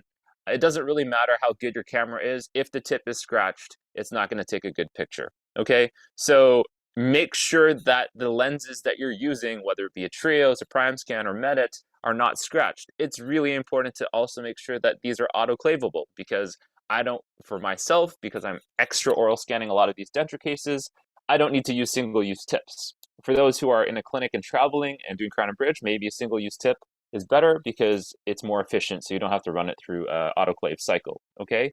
But generally, the reusable tips are 150 times autoclavable.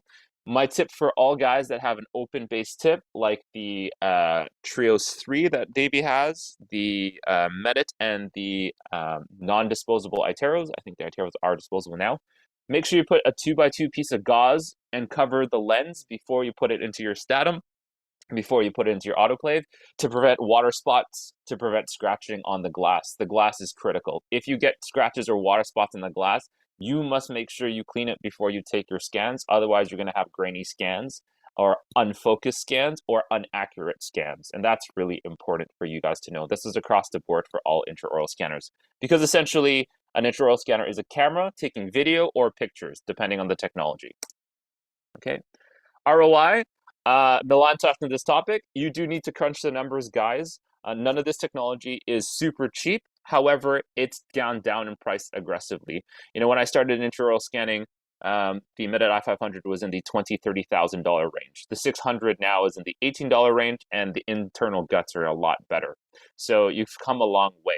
The other important part is also subscription fees that you need to understand. Subscription fees are things that companies put into place so that they can make money, but also that allows you to have further support with their software and hardware.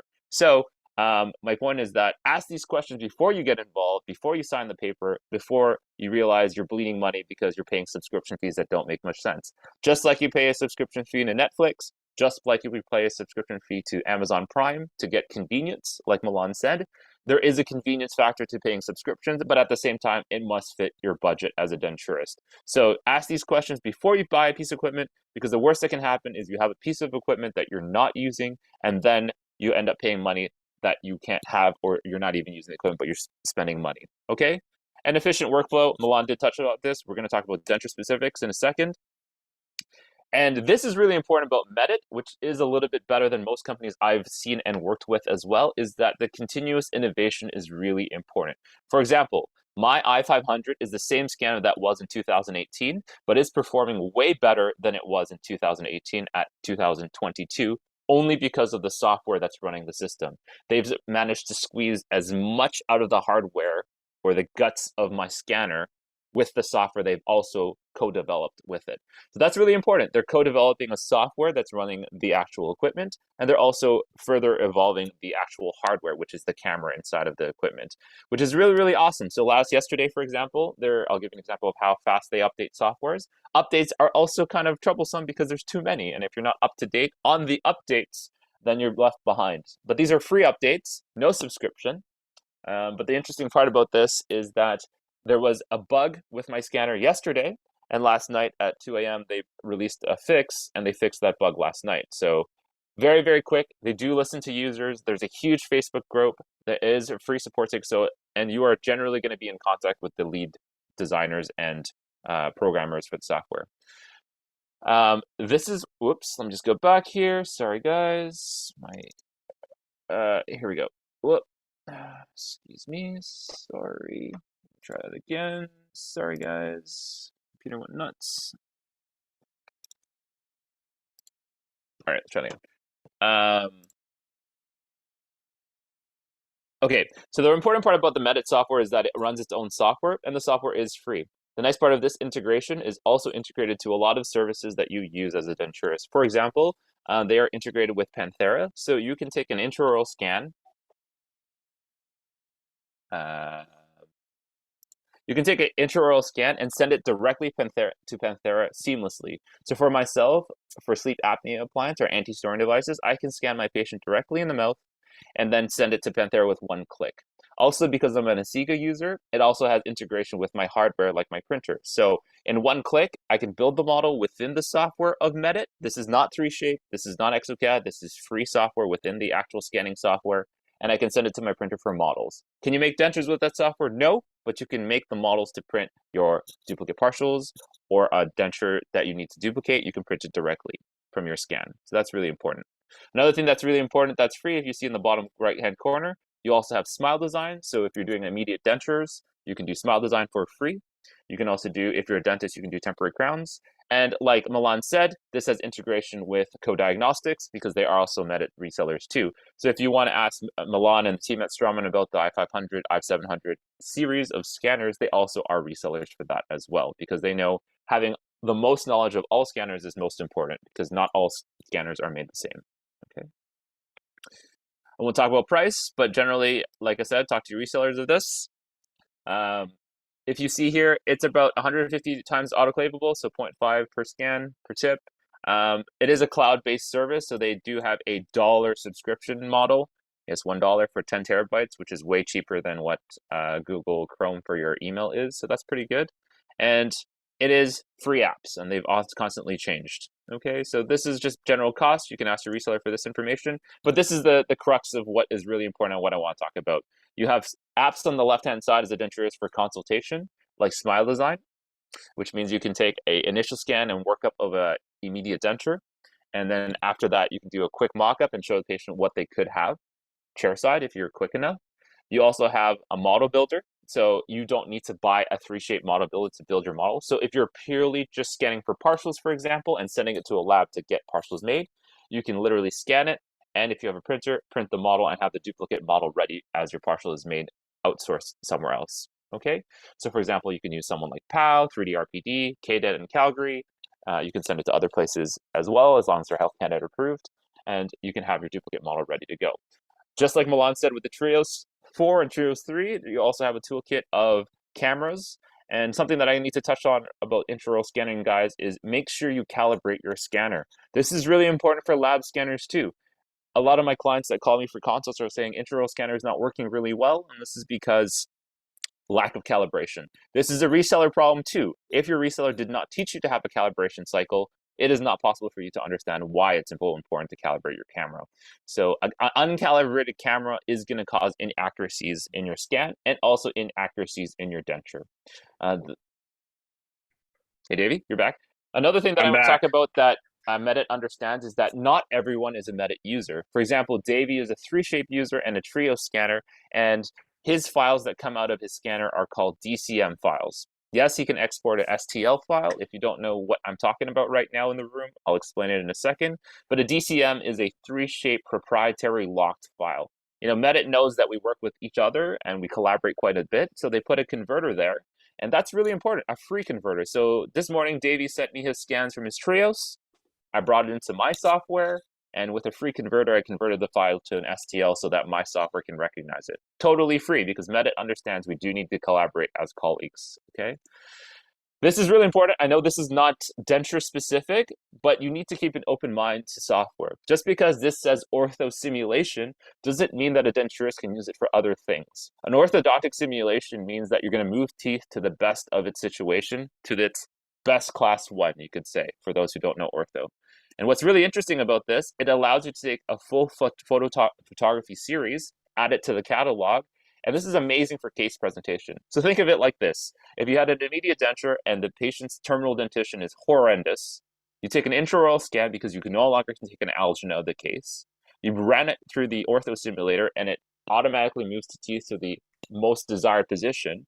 It's automatic because it's AI based. And you can provide this as a patient to say, hey, if we provided you a denture that's close to this, would you be happy?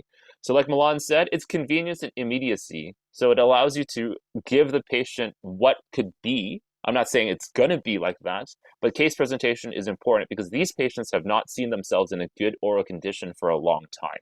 And again, like I said, just because it's an orthodontic simulation or Invisalign type of simulation doesn't mean a denturist can use this. You need to keep an open mind and use softwares to the best of your ability and use the tools for your kind of practice. Okay, so this is really important. And like I said before, you can, as Milan said, you can export these files in its best position to Co-Diagnostic and use this for your surgical plan.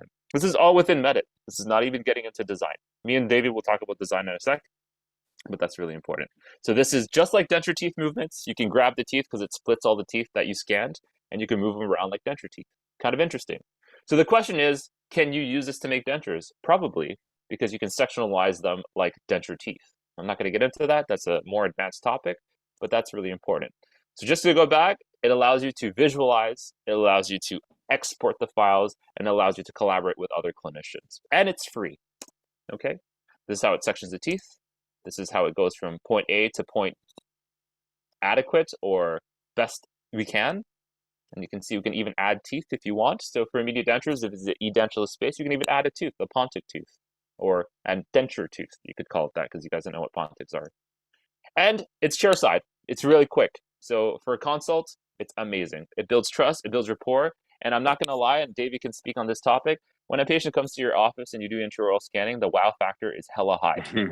I said hella high. That's not how I talk to my patients in the clinic, but it's definitely a huge wow factor when you just went up to the block and a denturist just took goopy impressions, and now you have in your office a 3D printer and a scanner. Your patient's like, I've never seen this stuff. And then you go and explain it because you're so passionate about this topic. And your patient definitely gets more trust out of you because they haven't seen this stuff before. They're more interested, they're more invested, and they're really more invested in their treatment. You know, they ask the questions. It's no longer I'm asking the questions because they're like, what is that? Can I do this? Can we actually do this? And if you're a skilled technician and denturist and clinician, then you can use these tools to help you leverage the sale.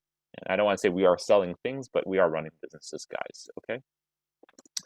And the big point of this is like the Trios app. So if you have a Trios 4, I don't know if Beth, you knew that, you have the Trios app online, you can check all your scans on your cell phone. It's a free cell phone. Just like this, MeditLink also has a free application called MeditLink, which can open on your cell phone, which means you can see all the scans that you scanned during the day up to 2 weeks on your phone, and you can show the STLs in 3D to your clients, to your friends, to your dates, because you're weird, whatever, doesn't matter. But you can show your scans to anyone. And that's really, really important for collaboration. Just like Davey said to me this morning, I don't know if you guys realize how strong this technology is. I did not have enough Trios scans because I don't own the Trios. I literally called Davey and said, hey, can you send me these apps? And he sent me 4 or 5 cases, which we'll go through in a second. The fact that I did this in 10 to 15 minutes behind the scenes when you guys were in this last lecture room, could you imagine if it was analog and I had to, hey, Davey, can you send me, it's impossible to send a model in one day. We literally sent 5 cases together, and we're going to collaborate on these cases together. So it's really important to collaborate with your colleagues. Something that's not spoken about digital is the fact that you can communicate well with your clinicians and other colleagues with this data is very important. I don't think that digital makes things cheaper, but I think it makes it easier to talk about things. And I think that's really important. Okay, guys, if I can't drive that topic home. So this is the app running. This iPhone is really laggy. It's not an iPhone 14. He's also Korean, clearly. There you go, ortho simulation. There's a case presentation that we just saw. And he's going to show the simulation, the video. You can download the video. And just imagine this was a immediate denture, and you got to show your patient this movement. It goes from a really terminal dentition position all the way to a best case scenario. That's really awesome. All right. So like I said before, these are all free. And then I'm going to close this out now. And this is a beautiful case presentation that you can show. You can show the patient's terminal dentition in all angles. And you can also print this out and put this in your chart. So just because it's an orthodontic simulation, this is something I use to present cases to my patients so that they can see their case in front of them. Because sometimes patients don't really understand how bad of a situation they're in. So purely as an intraoral scanning tool, if you're not going to design anything, this is purely diagnostics and communication to your patient. In the top left-hand corner, that's a face scan. That's the next generation of what that I feel denturists might get into. I've been playing with face scanners obviously as well because I'm a total dental nerd. Davey's also dabbled in that topic. He doesn't really prefer it, but we can talk about that topic too. Okay, so that's that for what the Medit hardware is. That's the scanning tech. Okay, if there's any questions in the chat, I'll answer them. I'm just gonna stop sharing for a quick second and switch to my other software. Let me see the chat. Nothing. Okay, and then I'm gonna quickly go through my printer. And Davey and me both have the same printer. We also have other printers in-house, and we've also tested a lot of other printers in-house as well. We can also mention those topics without getting into trouble. Let's try. So let's do our slide. Okay, let me just take the timings off. Did it appear, Davey? The screen's good for the Asiga, yeah? Yep. Okay, cool. So I use the Asiga. Obviously, I would say the Asiga is a pretty popular printer right now. There are other printers on the market that definitely can outgun the Asiga in material science. But right now, industry standard that can print most of the things that denturists need, like a high impact based printable base and teeth, I feel like the Asiga is still holding its own. It's a three-year-old technology, but it's been a workhorse. The printer that I've had for 3 years. I think Davey's had his printer for how long? Probably it'll be coming up on 3 years almost. 3 So years? maybe 2.5. And then No 2.5 for major the first one. issues. You know, obviously Nothing. some calibration things here and there, but this is like preventative maintenance. So No, if you keep, all user error normally. yeah, mostly user And error. So most thing is, as time goes on, I feel like every mistake is user error in the end almost. yeah, so once your reseller trains you, and again, we go back to support, just because a reseller sells you a Asiga printer for really cheap doesn't mean that you know what they're doing with the printer. Because I've used the printer since the beginning, before I started working at Swiss, and so definitely believe in this technology. What can you do with 3D printers? It's additive manufacturing, as you know. They have a head office in Australia, they have a technical office in Germany, and then they have a head office in Ann Arbor, Michigan. So they're local, just over the border. Resellers, there are many resellers in Canada. Choose your poison, choose your pick. I'm one. If you don't like me, there's other people too, so it's all good. It started in 2007, so they have a deep history like Medit in technology, and they are quite invested. And we can go all the way down the line. 2019, they released their big machine. Personally, if we talk about this topic about big versus small, I personally would rather have 4 or 5 small machines rather than one large manufacturing. This is a scaling topic. This is not a topic for today, but scaling is really important. If you have one massive manufacturing device and that device goes down, you have lost all production. If you really rely on that device, it would be better to scale it into 2 smaller machines so you have the ability to do 2 materials at the same time rather than one material all at once. Also, your ROI goes way up the yazoo because you have to put so much resin to a large machine to start it. That's just my personal opinion. Other people will say other things, but that's your opinion as well. What are the industries of focus? Most of these 3D printing companies, Asiga specifically, has started in another industry for the body, and that's the ear, the audiology industry. So they have a deep history of accuracy for audiology. They brought this technology to dental and jewelry, which is very, very accurate for what do we cast in dental? Well, we do cast partials. So the knowledge for doing castings for jewelry also does relay to casting and cast partials because they're high precision castings as well. And then for dentistry as well. So for dentistry, for us, obviously for denturists, we're using it for denture bases and denture teeth. For the surgical side, like myself and Davey, who work in partnership with our dentists, we do surgical guides, especially if we partner with a company like Strom with Strom & Co Diagnostics, which I feel like is one of the best surgical planning softwares and suites on the market. You can use this to export the file from Co-Diagnostics and print your own surgical guide. Milan also has a full complement of printers, the Strom and P-Series printers. So I'm not saying that my printer is better than his. You need to find the right printer that's right for you and what you make. If you don't know what you're making, guys, there's no point of buying this technology because you're just buying toys that don't make no sense. And me and Davey both have long conversation about these topics. Is printing better than milling? Is milling better than printing? There are both tools that have their limitations. And they are both tools that have their limitations both in material science and both in manufacturing capabilities. What I mean by that, milling has a limit to what a burr can cut. printing has a limit of what the material strength is. So you need to think about those things when you're making things. Okay. Just to go with a brief overview, if you didn't already know, for those who are brief, this is probably an overview for everyone that's already into this. First appointment is intraoral scanning or manual impression if you're doing analog.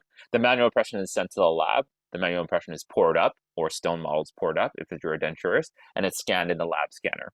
If you have an intraoral scanner, you can scan that impression extraorally for myself, which I'll explain, and it's sent directly to your CAD system.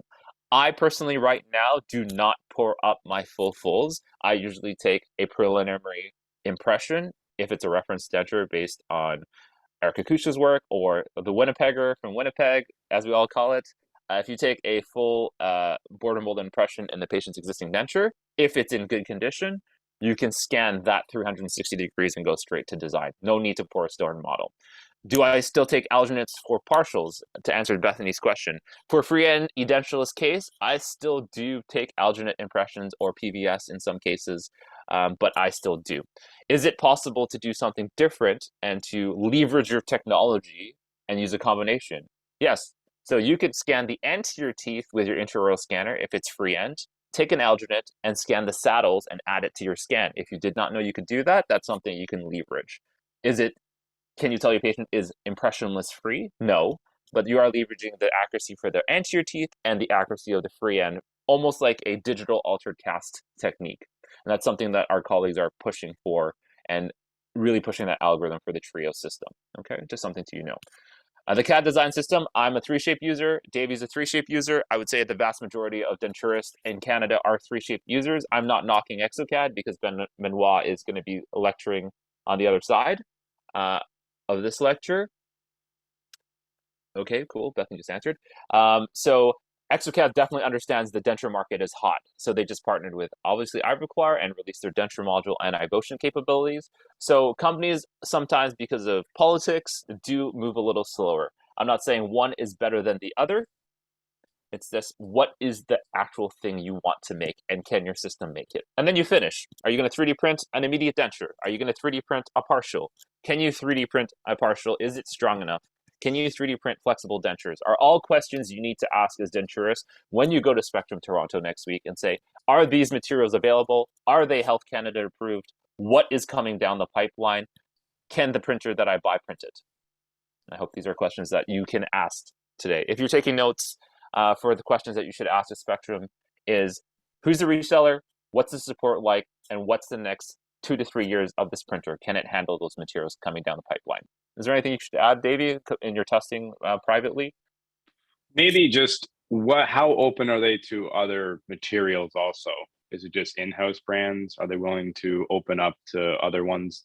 Like the worry is to get into a piece of equipment that's closed and that you can't actually, some new hot thing comes in the market, and next thing you know that you find out your printer's closed and you can't touch it, and then their stuff starts to get a little stale, and it just making sure that you can, the equipment technology seems to kind of hit a limit, and it's all materials at the moment that keep really exploding and getting better. So it's making sure that you have a piece of equipment that you know is going to be with you in the future, and that company's going to be open to at least making new resins or being open to allowing you to use other companies' resins.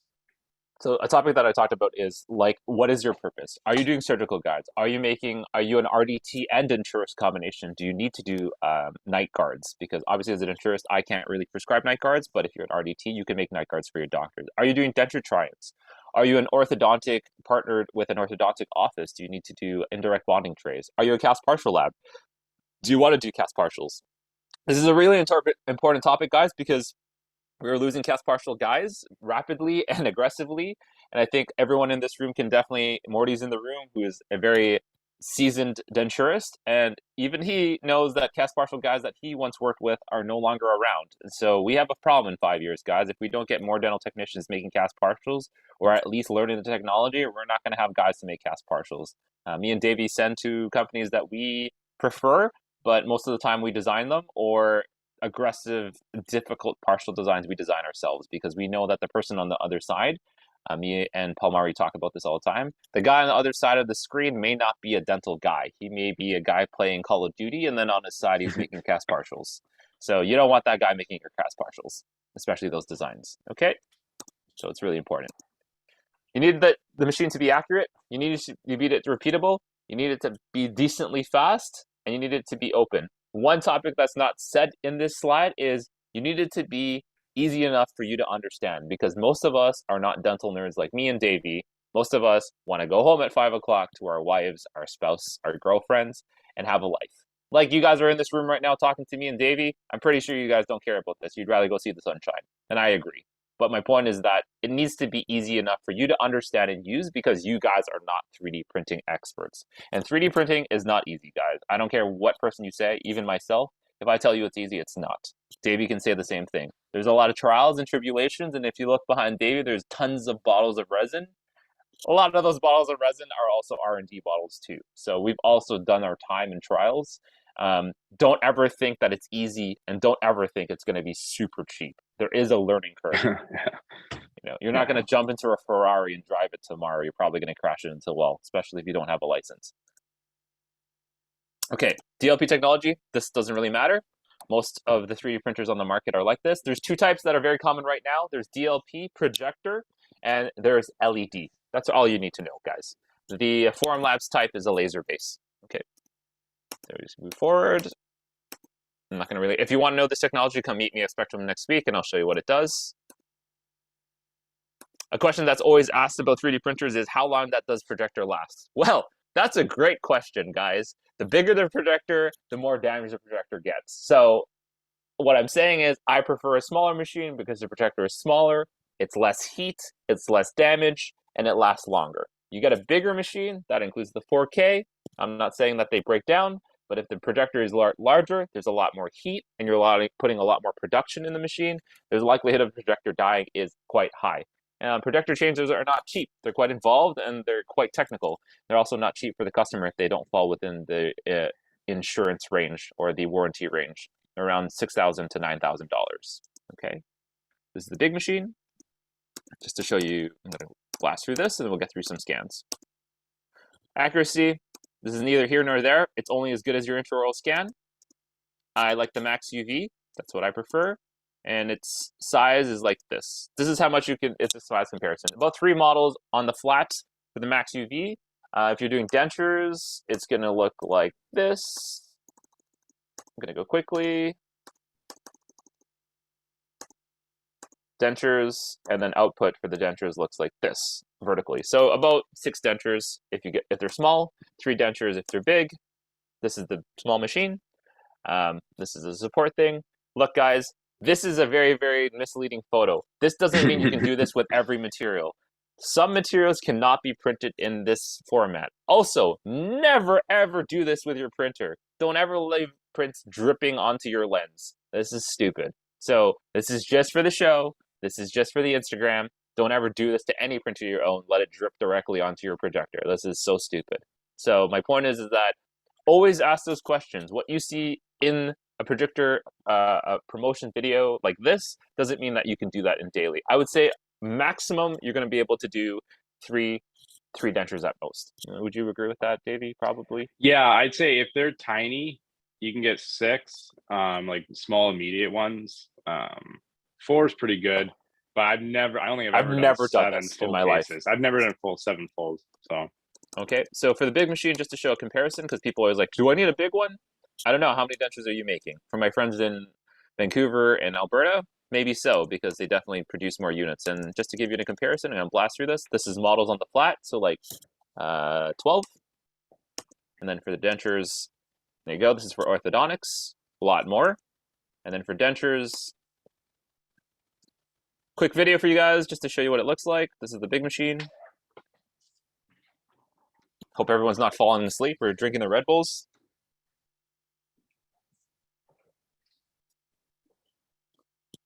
This is how the machine goes. It goes into a vat of resin. Also, guys, don't leave your printer open like this when it's printing. That's also dumb. It's light sensitive. Do not put your printer next to a window. Also very stupid. So light sensitive material, keep the door shut. Make sure you have good ventilation. This is not something that's spoken about. Ventilation is key for 3D printing. You don't want to be huffing all this monomer. Also wear gloves, guys. Health and safety is really important. When you train your staff, if you have a technician, make sure they don't dip their hand in the resin and swim in it. Not a good idea. Okay. I just say these things because I've seen people and seen labs that do it. Not good.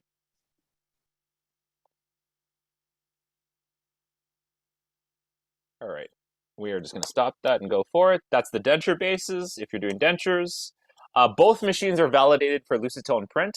Lucitone digital print is a high impact, high strength printable material. Both the 4K and the Max machines are validated for that. Your resellers for Lucitone print are Central Dental and also Henry Schein. I believe Patterson does too. Okay, I don't sell those things. Third-party materials, like I said before, open-based material, like Davey said. You know, before the Lucitone print could only be printed in the carbon.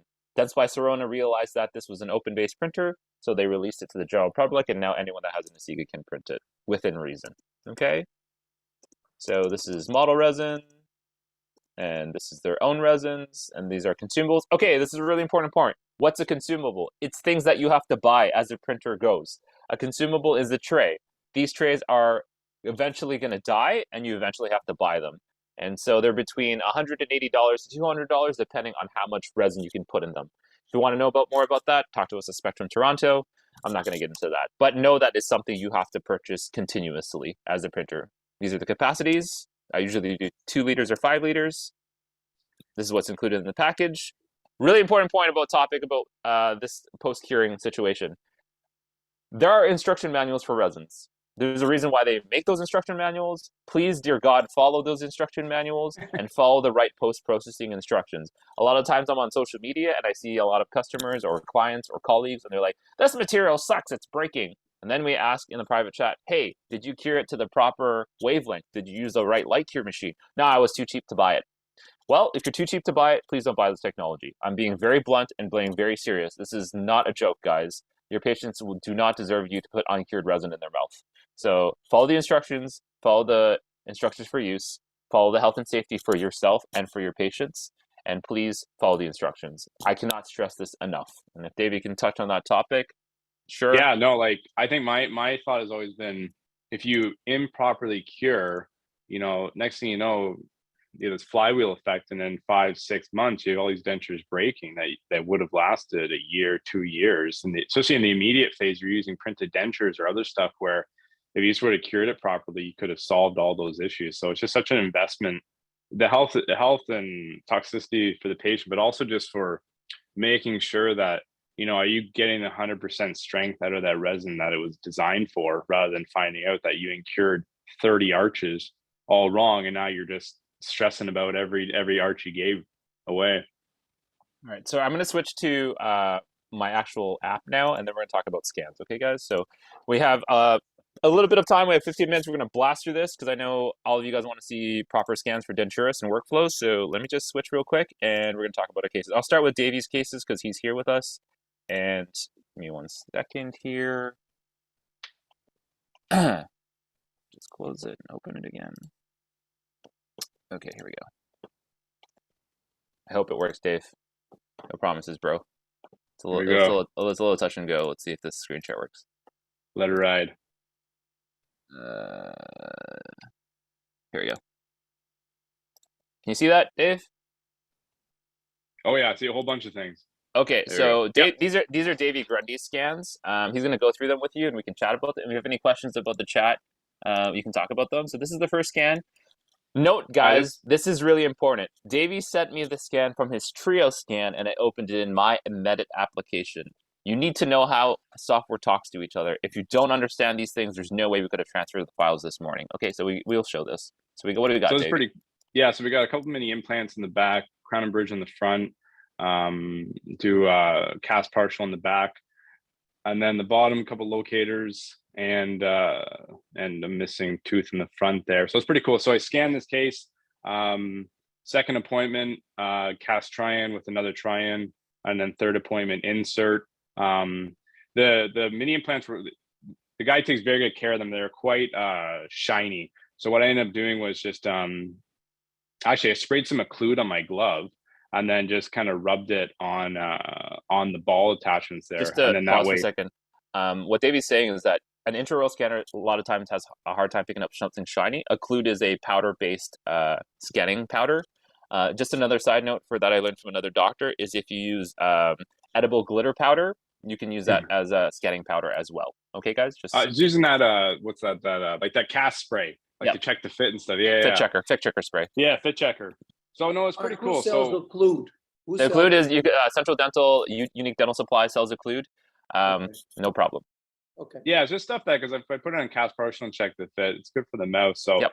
it's just sometimes when you get shiny metal, the scanner, it knows it's not tissue and it just thinks it's a foreign object, so it just deletes it. So kind of tricking the scanner to allow it to pick up things that are not tissue and not tissue color. So probably the coolest thing about this is that I don't need any lab analogs. I literally snap the attachments onto the printed model and processed on the printed model. So Just as a side note, guys, something about attachments, because I do sell attachments.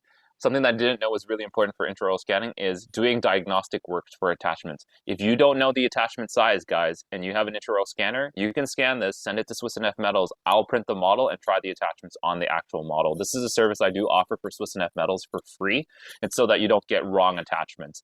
And also, just as a side note, because Davey does process on printed models, I also do sell separator for printed models for cold cure based acrylics.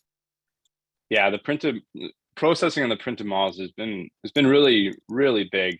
The idea where there is no, poured up duplicate, and that I have a printed model that I process on, a printed model I check on. So it's pretty cool. So it allows me to do these attachment cases of partial. So this is a free end partial that I scanned this week. Turned out pretty good. It hasn't been refined yet in the software, so some of the edges are a little scrapey. But I basically scan about 99% of my casting. So, and how's the fit been, Davey? It's been pretty crazy actually. Like, I don't know if it's that and then processing on the printed model and stuff, but I'm getting these cases now where they're not getting the sores like they ever used to. It's been really strange. The casting, we're doing mill titanium and they're dropping in. I probably don't even need to really do cast trines anymore. But so this is immediate. This one's actually immediate for Monday. So we're keeping a couple of the canines in the bottom because of the tori. What is that? Oh yeah, little cauliflower there. Oh my godness. So then, we're keeping a couple canines there. I'm not sure what material, so I'll be doing the full immediate on the top, and then whether I'll print that or do the acetal or something on the bottom flexible. I'm not sure yet. That's something interesting, which today. is purely awesome for this kind of, like, taking an Algent or PVS of this kind of restoration may be really painful for the patient. Making a custom tray for this with a shitty alginate that we took is very difficult. If you're a denturist, you could make a custom tray off of this if you don't feel comfortable with the extensions. Another thing that's really important to say is you could make an alveoplasty guide for your doctor. What is an alveoplasty guide? If you don't know what that is, come to the booth at Spectrum Toronto, talk to Davey, talk to me, talk to your colleagues. It's the ability to make a guide to cut these tories off safely, because even your doctor is going to get really scared to cut these off. Maybe they're like just really scared. They're like, just leave it. There's no way we can leave this if we're making a denture, guys. And to be honest, me and Davey talked about this case before we jumped on.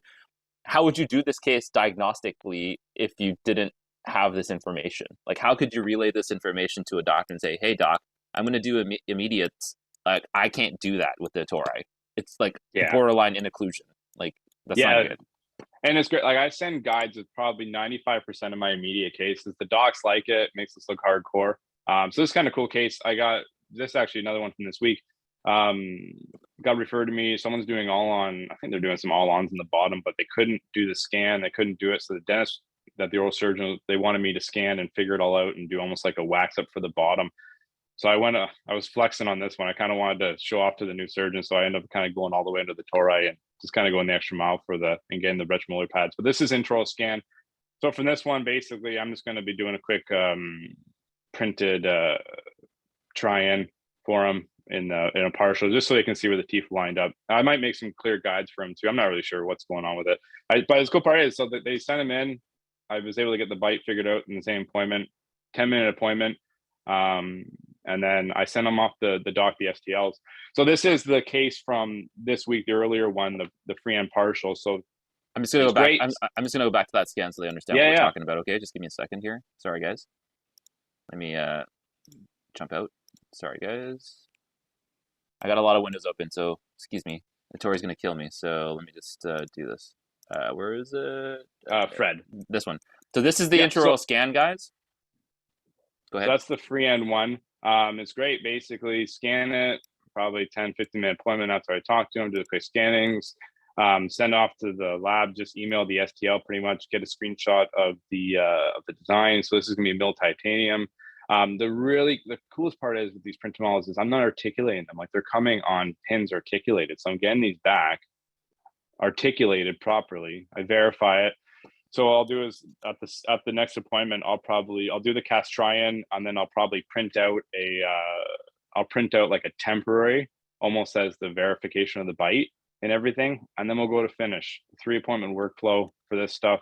The way the castings fit now, it could almost be 2, but I just want to verify. I like to make sure they like the class placement and all the other goods. Okay, so that's Davy's cases from the Trios 3 corded. Like Davy said, this is not the most premium Trios 5, like that just got released. It's just, what we got and what we work with. And to be honest, Dave, are you happy with the technology you got right now? Would you change it? No, like the crazy part is that it's like the world dentistry, you think it's like iPhones and stuff where you need to buy the newest iPhone to get the software, but they keep updating the software where the hardware is it's almost like the hardware is maxed out and they keep just cranking out the software and it just gets better every month. Like this things I scan now with the same scanner, yeah, I would never been able to scan a year ago. It's crazy. And you're like, well, why can't my iPhone do this? Why can't this do this? Well, it's almost like we're led to believe a lie. It's hardware. Hardware's hardware. It's the software that makes a difference. Okay, so just to go through some other scans, this is my friend's scans from the i700. So this is the newest Medit corded. This is my friend Ruvum. These are not my cases, guys. I did last night. I called all my friends in Canada and said, hey, send me all this shit and I'll compile them. So these are not my cases, guys. I'm only presenting my friends' cases. I'm just the middleman in this situation. I will show my cases in a sec to end this presentation off. This is a reference denture scan. My friend's workflow. If you have any questions, please in the chat. I'm not going to show how to design today because we're running out of time, but know that this is a reference denture border molded with a functional post dam. The lower is going to be a partial immediate, so you can see the scan here. These are in color because this was scanned with a Medit and my software can recognize it. I'll just change this so you guys can see the color. Is it necessary to work in color? Probably not. This is another case, traditional denturist workflow. This is a complete upper denture existing with a lower also copy denture with a bite reg because the bite was slightly off. 2 wash impressions and border molded. If you want to know how this goes to a final denture, if you don't understand how this could turn into a model, please come meet us at the booth. Come talk to your 3Shape rep and trainers. And if Davey's going to be at Spectrum, maybe not, then you can talk to him too. This is another case, which is why I'm saying learning is important. This is the first scan my friend ever did for an immediate denture. He did not know how the software was running. He did not know the algorithms that he turned on and off. And it was an older version of the software. And because of that, the scan is not sufficient in extensions and a lot of deficiencies. If you see his scans nowadays, he's a lot better because the software has progressed and also his skills as a clinician have progressed. Scanner hasn't changed. Technology hasn't changed. Just practice. Practice and sucking really hard at stuff is all I can say. And failing miserably at a ton of stuff. So again, This is not remakes, but remakes in the head, And this is another case, your traditional. What if the patient doesn't have an existing denture? You want to do bite blocks? For sure. Same idea, bite blocks, mark the midline, and then how do you turn this into a full denture is another day, another topic. Maybe I'll come back and me and Dave, you can talk again. This is another friend of mine. This is my friend Esther Schwinning. This is the Trios 3 corded. This is an immediate denture. These are not scans. They just sent me scans. I'm just going to show you these. This is the lower. This is complete upper against partial existing. And this is a wash impression. So like Milan said in the other conversation, scanners, most of them are pretty damn good now, whether it be a $12,000 scanner and a $65,000 prime scan or $35,000 prime scan Connect. It doesn't really matter. You really need to know if it can take what you need to make. And I just wanted to show you something cool because we're running out of time. I'm going to 11:10. Can you do other things with intraoral scanners? Are there other businesses available to you? Like for myself, if you guys know me, I'm really into special effects. I've been in special effects in that industry for a long time. And I use my intraoral scanning technology to leverage my other business. And I'm just going to show you what's really cool about this. This is an intraoral scan case with a face scan. This has nothing to do with dentures because someone's going to say it in the chat. I know already. But I'll show you what's really cool and why I really believe in this technology and what an open mind and technology can really change. So this is the model. Let me just get scans. The upper and lower scan. This is for a Netflix show that I'm working on. The reference actor is going to be turned into Bobby Kennedy, was John F. Kennedy's brother that got shot. But his anterior teeth did not match the character's face. They gave me a reference photo, which was Bobby Kennedy's teeth, and he has these large rectangular anterior teeth. These teeth are pretty rectangular, but that's what they asked for.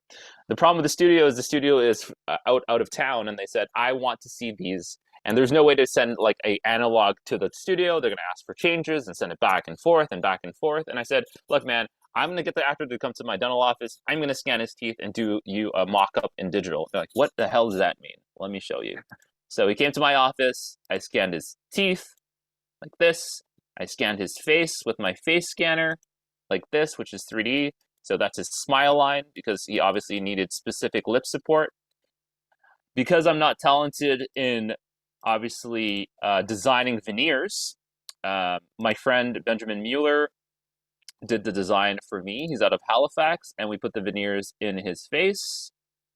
And let me just get this case all up and going here, and you'll see the veneers at the end. So there's the case, and there's a snap-on, and there's how long his teeth changed. And now on the studio, I sent it to their cell phone, and I did this and sent it to this production studio, and I showed them and sent them the link on their app. And they're like, that's fucking fantastic. Go to finish. That's awesome. And I said, what material would you like? They're like, oh, we have material choices? And they're like, what does that mean? And I said, well, is the actor going to wear it for long term? Are they going to go on set? Do they have to talk? What do you want to do here? Well, the patient's going to be talking on set. It's very close-up shots. It needs to be comfortable. So I actually printed it in a flexible printable 2-shade resin that I'm working on with another company for temporary, and they just clipped on, and the veneers look like this. These are the final veneers that I did. They're stained and glazed with the Vita VMLC stain for printables and PMMA, which I'll be lecturing on Spectrum Toronto. And I printed 8 sets because actors like to break shit, and I don't really want to remake shit, so I sent them a whole bunch. And did I charge the studio a whole bunch of money? 100% I did. Is it super fun Good. stuff? Oh yeah. Did I leverage all the technology that I got? Which face scanner are you using? Come see me at Spectrum Toronto. That is a secret, Andy Summers. I'm sorry. Come see me at the booth. And then I'll do another one for you if you guys have seen it. What do we got? We got 10 minutes. Okay, I got another one. This is a really cool one too. Also very cool to leverage technology for immediacy in technology, like Milan said. The old school way is that you take impressions, you pour them up, you get these awful castings made, and then they don't fit because the special effects artist is not a dental person. When I told the studio that I could go on site, 3D scan with no alginate, and have the prosthetic done in multiple sets in 2 days, man, that studio always calls me for prosthetics, and they will not use another studio. So it's pretty cool. Just to show you what's possible, this is the puffer prosthetic. If you've ever seen The Godfather and he has a prosthetic he wears to puff out his face, this is the same prosthetic they asked for, and the final prosthetic looked like this on a 3D printed model. This is all 3D printed. I printed 5 sets because the anterior little lingual bar was too thin and he snapped it. Actually, he snapped the bar last week, and the studio called me and said, oh my God, the actor broke it. Can you have another one on set? I said, it'll be there in half an hour. And I just whipped it in an Uber. Like Milan said, Uber is immediacy. I used it as my courier, whipped it in there. I didn't even see the actor. It's back in the patient's mouth or the actor's mouth. And this is a pretty high-end actor. And these actors are quite, how do I say this, really picky. So they don't really want to sit in a makeup chair for 4.5 hours. If you can tell them you can do things in half an hour to an hour, super awesome. And I'll finish this case with something really crazy. It's probably going to go over most people's heads. But Let's see what else we got. We got anything else in the question chat? All right. Keeping an open mind in technology, what can you do? Just because Davey and me both said we use older technology doesn't mean it's out of date. A good friend of mine, Adam McCabe, close colleague and ex-partner, he did a case to test the technology. He also has an i500, and I'll show you what he did with the i500 and a knowledge of implant-based technology.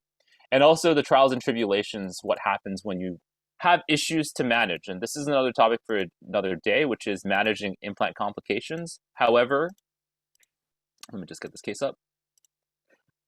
What are we looking at here? To the untrained eye, they're just scan bodies. To the untrained eye, there might be a model analog stuck on the other side of the analogs of the impression. To the untrained eye, you might say, well, you put the scan bodies on the wrong side. To me and Davey and to the teams that are doing intraoral scanning, whatever intraoral scanning tech you're doing, this is the vertical dimension of the patient. This is the bite registration that is oh so critical that we spend hours and hours working on, especially when we have those shitty bites as denturists. And this is also the implant position that Milan works so hard to place your implants in correct positions. Maybe this case wasn't a co-diagnostic case, and as you can see by this case, we got some implant hole issues coming out of the incisal. Is there ways to address that? Is this something that has to be spoken to the patient about because of implant limitations, because of non-surgical planning?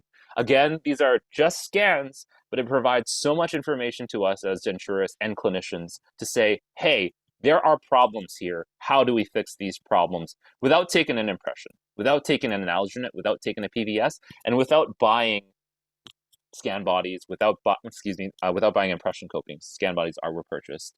And also you have some occlusion issues here. If this was not us, and this was actually a prosthodontist or a restorative surgeon, and they were going to do zirconia, there's some bruxism happening here. Is it indicated to do zirconia full arch for someone that's opposing this heavy dentition here? I don't know. Is there already signs of attrition and wear in this lower dentition? For sure. Is this something you have to discuss with your patient before you go to final implant treatment? Maybe. Is this going to cause implant failure? Because look at these teeth that are bombed out on the side. That's not due to decay. This is due to bruxism and overpressure. So these are questions you have to ask yourself as a clinician and as a denturist and say, hey, is it right? Are implants going to solve all these problems? The question is, what did this data become? If you have the right team and the right data and the right scans, then the final restoration is pretty cool. What did this case start like? This case started like this. This is crazy, guys. Like, this is vertical collapse, vertical dimension shot, heavy bruxism, all contraindications for implant work. But the patient can't function. The vertical dimension is shot. Are you going to make immediate dentures for this patient and crack them up 10 millimeters? Probably not. Is it possible? Probably not. So what did we do? What do we do is there goes the end. I killed the ending. I killed the ending. Killed the ending. Killed the story. But I used a printed prosthetic to increase his vertical dimension, like a snap-on smile. This is a temporary to increase his vertical dimension. We slowly increased his vertical dimension about 6 millimeters over a course of 6 months, slowly increasing it by 3 millimeter increments. Eventually, this actual material is not strong enough to withstand such heavy occlusion, so we actually milled it in acetal, which is Davey is really talented at milling this kind of material, which is sold by Central Dental under the Meyerson brand. Is it the most aesthetic material? No, but it's pretty strong and it's flexible because it can snap into those undercuts. Proposed treatment, immediate dentures with immediate placement of implants, but not immediately loaded because of bruxism. So we wore a final denture. And the final restoration, which you already saw because I killed it, is this type of restoration. It's a milled titanium bar on thimbles, which is individual crowns. These are not denture teeth. And these are all individual enamic hybrid ceramic crowns on preps that were cemented. And the gingiva was done with Vita VMLC gingiva, which I'll be doing a demo at Spectrum Toronto. Why was this complicated? Well, because of the bruxism, we were scared that the patient would break the occlusion. If this was an acrylic hybrid, guaranteed the occlusion was shot. We have a zirconia crown in the back, which is opposing, which it can destroy basically everything. A little side note to this case, this looks pretty for the Instagram. This looks amazing for the post. The question of the matter is, did this survive this heavy bruxism? Honestly, guys, to tell you honestly, the posterior occlusion of this case is definitely blowing out. Me and Adam were talking about this case, and the buckle of the tooth, the crowns, did break off. The saving grace is the framework didn't break. And the saving grace is those crowns were digital. So all we did was cut the crowns off and replace the crowns with a stronger material like zirconia or Emax. If you don't know what those materials are, talk to your local sales rep. But it's easily repairable and replaceable because we made it in a modular way. If this was monolithic zirconia and that cracked in half, you're pretty much toast. It's a remake. And so you need to think about the tools in your toolbox and manage patients with the technology that's available. Because if you don't, you're just going to use the one tool, and that one tool is going to be a hammer. And that one hammer is not going to be the solve for all these cases. So even though this case is not fully functional right now, the patient understands he has issues, which is bruxism. And you do need to manage these cases well, because these cases are big money. When I showed this case to the vice president of Medit, and he asked me, hey, was that an i700 scan? And I said, no, man, that was not an i700 scan. This was scanned with an i500, your apparent worst scanner on the market. And even Panthera was shocked that this framework dropped in passively. So my point of the matter is, guys, keep an open mind to the technology. The technology really hasn't changed. You can see me, Davey, our colleagues that have started this 3-4 years ago, and we're still with the technology that we have. The technology is changing. It's evolving. The resellers are changing, and every booth at Spectrum Toronto will have some sort of digital technology because we know this gamut is evolving, and it's not leaving. So I hope you guys enjoyed. Me and Dave are here for some questions. If you have some questions, Ettore can pop back on, or is he coming back on, Ettore? I am over here, Mark. I think, I love, this thing came out. I mean, you had a presentation, but then you added Dave at the last minute. I'm glad you did. Davey, I think we've met before. I hope you're coming to Spectrum Day Toronto, Dave. He has a family. He has a lot of boys. I don't know what's going on yet. I don't even know what I'm doing today. So yeah, get it done. I might. Okay, I'll try. For you guys, we have 100. Marky is correct. We have 102 exhibitors at Spectrum Day. It's growing like crazy. Okay.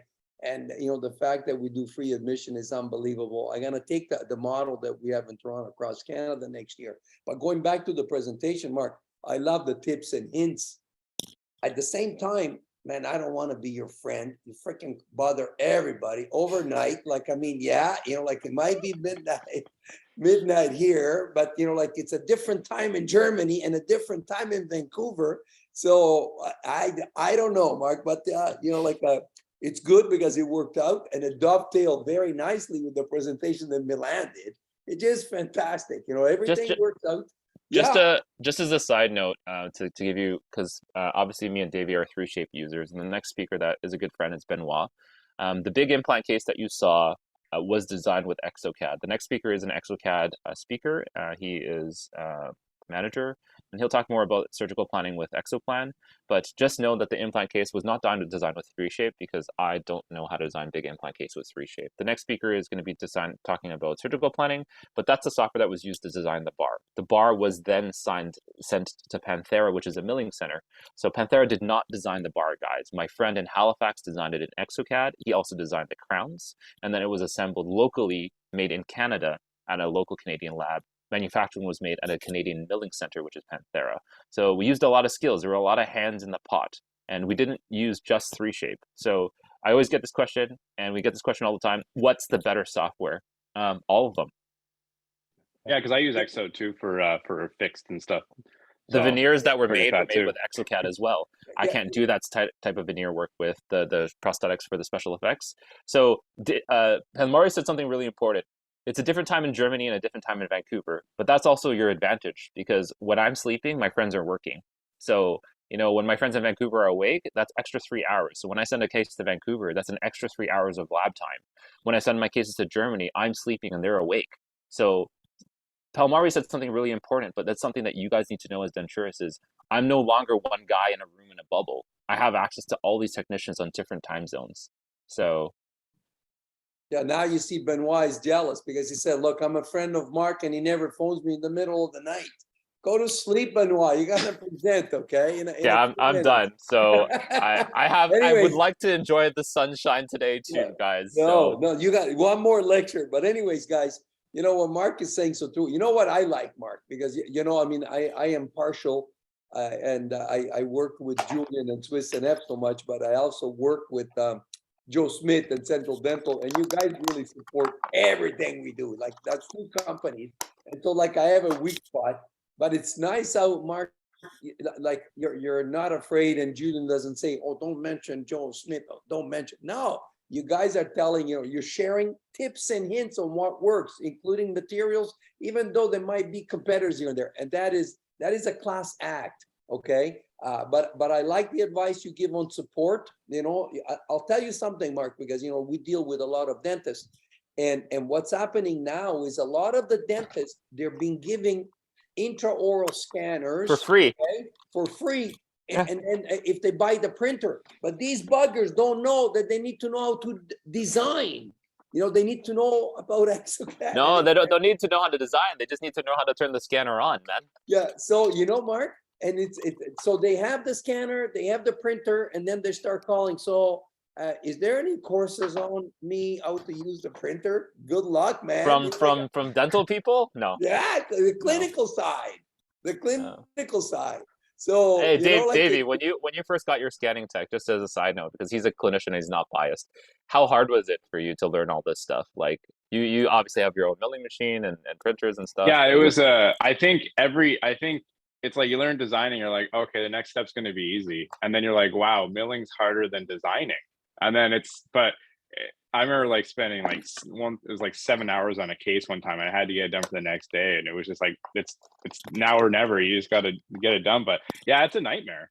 But it's one of those things that you gotta go through it. It's a lot more support now, I think, on Facebook groups and stuff than it was when I started getting into it a few years ago. But yeah, it's there's no one. They'll hand you the stuff to play with, but they won't show you how to play with it. Yeah, and the doctors are realizing it, and for me looking in, baby, is that, I realize, as people say, well, like the industry is done, technicians are finished. I don't think so, I don't think so. It's no, man, no way. Yeah. If you're educated, they'll realize how much they need you. And like I said, like I was so happy to see like this ADTO, the new members, the technicians, like they're young and they're so full of hope. And I was hoping nobody spoke to them, of the negative guys saying, I would never go into this business again. I would, you know what I mean? So that's basically it. So one more comment from my friend Masoud Niknajad, who is a gifted technician, but taking the course, for SDA for the denturist. He said, fantastic presentation. Thank you. Guys, just a side note, we are going to be at Spectrum Toronto at the Swiss Nef booth. I will be doing demos live. I will be bringing my intraoral scanner. I don't sell one. If you guys have any questions about 3D printing in general or parts or that sort of stuff, please do come to the booth and say hello. I don't know if Davey's coming, but know that Davey, you're not. You better rearrange your schedule. I know. I didn't even look at that on the calendar. I'll check with the family. The wife. Guys, it's an amazing day. I mean, we have 2 rooms for the technical room. We have 2 tracks for the insurance room, and then we have 4 tracks for the clinical room on implants and everything else, and 1 for hygiene. So we have, and right now we have 1,800 pre-registrants. So it's gonna be a cool event, okay? And let Ben talk. Ben talk. Let Ben talk. Ben, say a word. Masoud, I'll see you at Spectrum Day, Toronto, Masoud. Hey, Ben, have a good show, bro. Thanks, Mark. See you soon. See you, buddy. Okay, guys. So let's continue on. Okay, we have Ben. Ciao. Thank you, Mark. We'll talk to you later, buddy. We go back with Masoud, and like again, the lecture is sponsored by a very close friend of mine, Joe Smith. I mean, Central has been around for 75 years. I still remember the party we did at a Technorama event where he celebrated his 70th. And that's a company, and going back to what Mark was saying, that is there, and they provide the support you need when you buy the machines that you need. So it's very difficult for me to promote these guys because they become my friends. I realize that I've been in business now for 26 years. And you go, you get used, you become friends with all these guys. But, business is business, and these guys are amazing. So, check, I know that we just finalized the flyer of the specials for the last quarter for Joe. And there's going to be, I think we sent an e-blast, but look at what products they have and see what they have on special and support the company that support you. Now go to my friend Ben. Hi, Ben. Are you? Hey, Tori. Do I make you nervous every time you do a presentation for me? No. No, I think I've done a few too many to be nervous now. But at the same time, I always feel awkward when you start giving my credentials because it makes me feel old. I'm not gonna So- say anything, man. I'm just gonna say here he is. He's a solution specialist for exocad. And today he's gonna be talking to us again. The dovetail so perfect. Implant planning and design software. So I leave it up to you, Ben. Thank you for participating. And again, thank you to Joe Smith and Central Dental. And of course to the attendees, because I love we get the support that we receive. I mean, we had 54, 56 people that participating. We had about 89 that registered. And usually the people from Vancouver and Alberta, they always ask for the tape, the recorded. That's why we recorded. Okay, sometimes some people get up. I think there's a couple of them from Vancouver. And I said to myself, right now, I said, what the hell? Why did they get up so early? But anyways, they love education. Okay, Ben, I leave it up to you, brother. Do it. Thank you. Thank you, Ettore. And hi to everybody. So please, at any moment in my presentation, ask questions, interrupt me. I know it's going to be in the chat, but please, Ettore and your team, if there's anything at any moment, just interrupt me as usual. I like things to just flow naturally and every presentation be its own unique thing based on the people attending. So with that being said, I'm going to start sharing my screen. And we'll go straight to here. And let me know everything's good now, I think.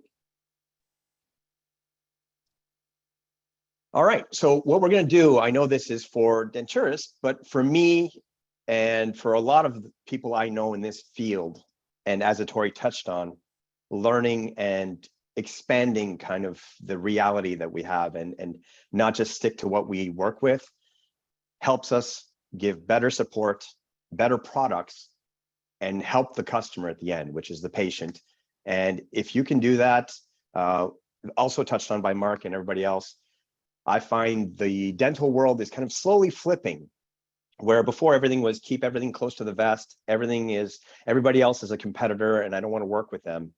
Whereas now I think there's an advantage because of social media and everything that we have available as far as resources to learn, to ask questions, to get support if we don't feel that we got the support we anticipated with our resellers or with anybody we're working with. We have other avenues. So I think it's important to be able to openly discuss advantages and disadvantages to everything we do, because nothing is perfect. I work for a great company, great software. I have great distributors and resellers underneath me, and everybody's got their strength and weakness. And I love the fact that everybody can just talk and say, you know what, I might not be the best suited for this, or this software might not be the best suited for this, but look at this, or go talk to this person and they'll help you. And I think that goes a longer way than anything else, because now you're showing full transparency. And I see that more and more in the Canadian market, and it's starting to bleed out in other places. And I don't know if it's because we're just so nice, quote unquote, and apologize for everything and like transparency. But I just wanted to touch on that. It's very important. So I know this doesn't necessarily play into the denturist, I guess, workflow or field when we're talking about implants, but it does in a way that if we're transitioning from removables to fixed, they might come and ask you questions and guidance, especially if you've been with them the whole route of their journey and kind of holding their hand. So I think it's important to understand how everything works and what the challenges are, because I feel that education on especially implant libraries and how everything works is what's lacking a lot, because it's CAD/CAM has been sold as the simple solution, right? You scan somebody, hit that button, and the next thing you know, you've got a restoration in your hand, and it's not necessarily that easy, which is not to say that it's scary or impossible to get into.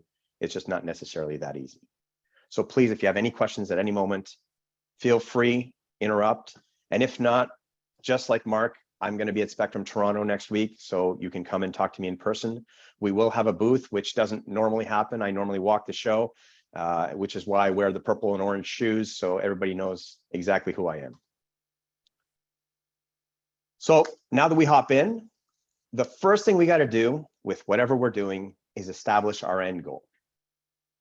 If we have our end goal in mind, that will enable us to identify, and anybody that's ever attended any lecture that I've given, I always touch on this, you have to know what you're trying to end up with. That will establish how you're going to manufacture it, how you're going to create it, because just capturing the data is one step, but now what are you going to do with that data? And depending on how you're going to proceed with the manufacturing will completely change how you're going to design and where you're going to send it if you're not doing it in-house. So because we're talking about implant planning and then design, the first thing we got to understand, and I need to touch on, is scan bodies and libraries, right? So do we have any questions? Has anybody ever played in the field of implants, and does everybody fully understand the need for a library? And please, I'm going to open up the chat here so if I can see. So nobody's chiming in, but the reason that libraries are so important is because they are your zero or your ground level to build on for anything implant related. And if we're just guessing on the data or creating our own kind of data, then we eliminate completely precision. So the one thing that we talk about when we talk about implants is precision, right? Especially if you're manufacturing a bar or anything like that, we're talking about microns of differences and compounded from implant to implant if you have multiples.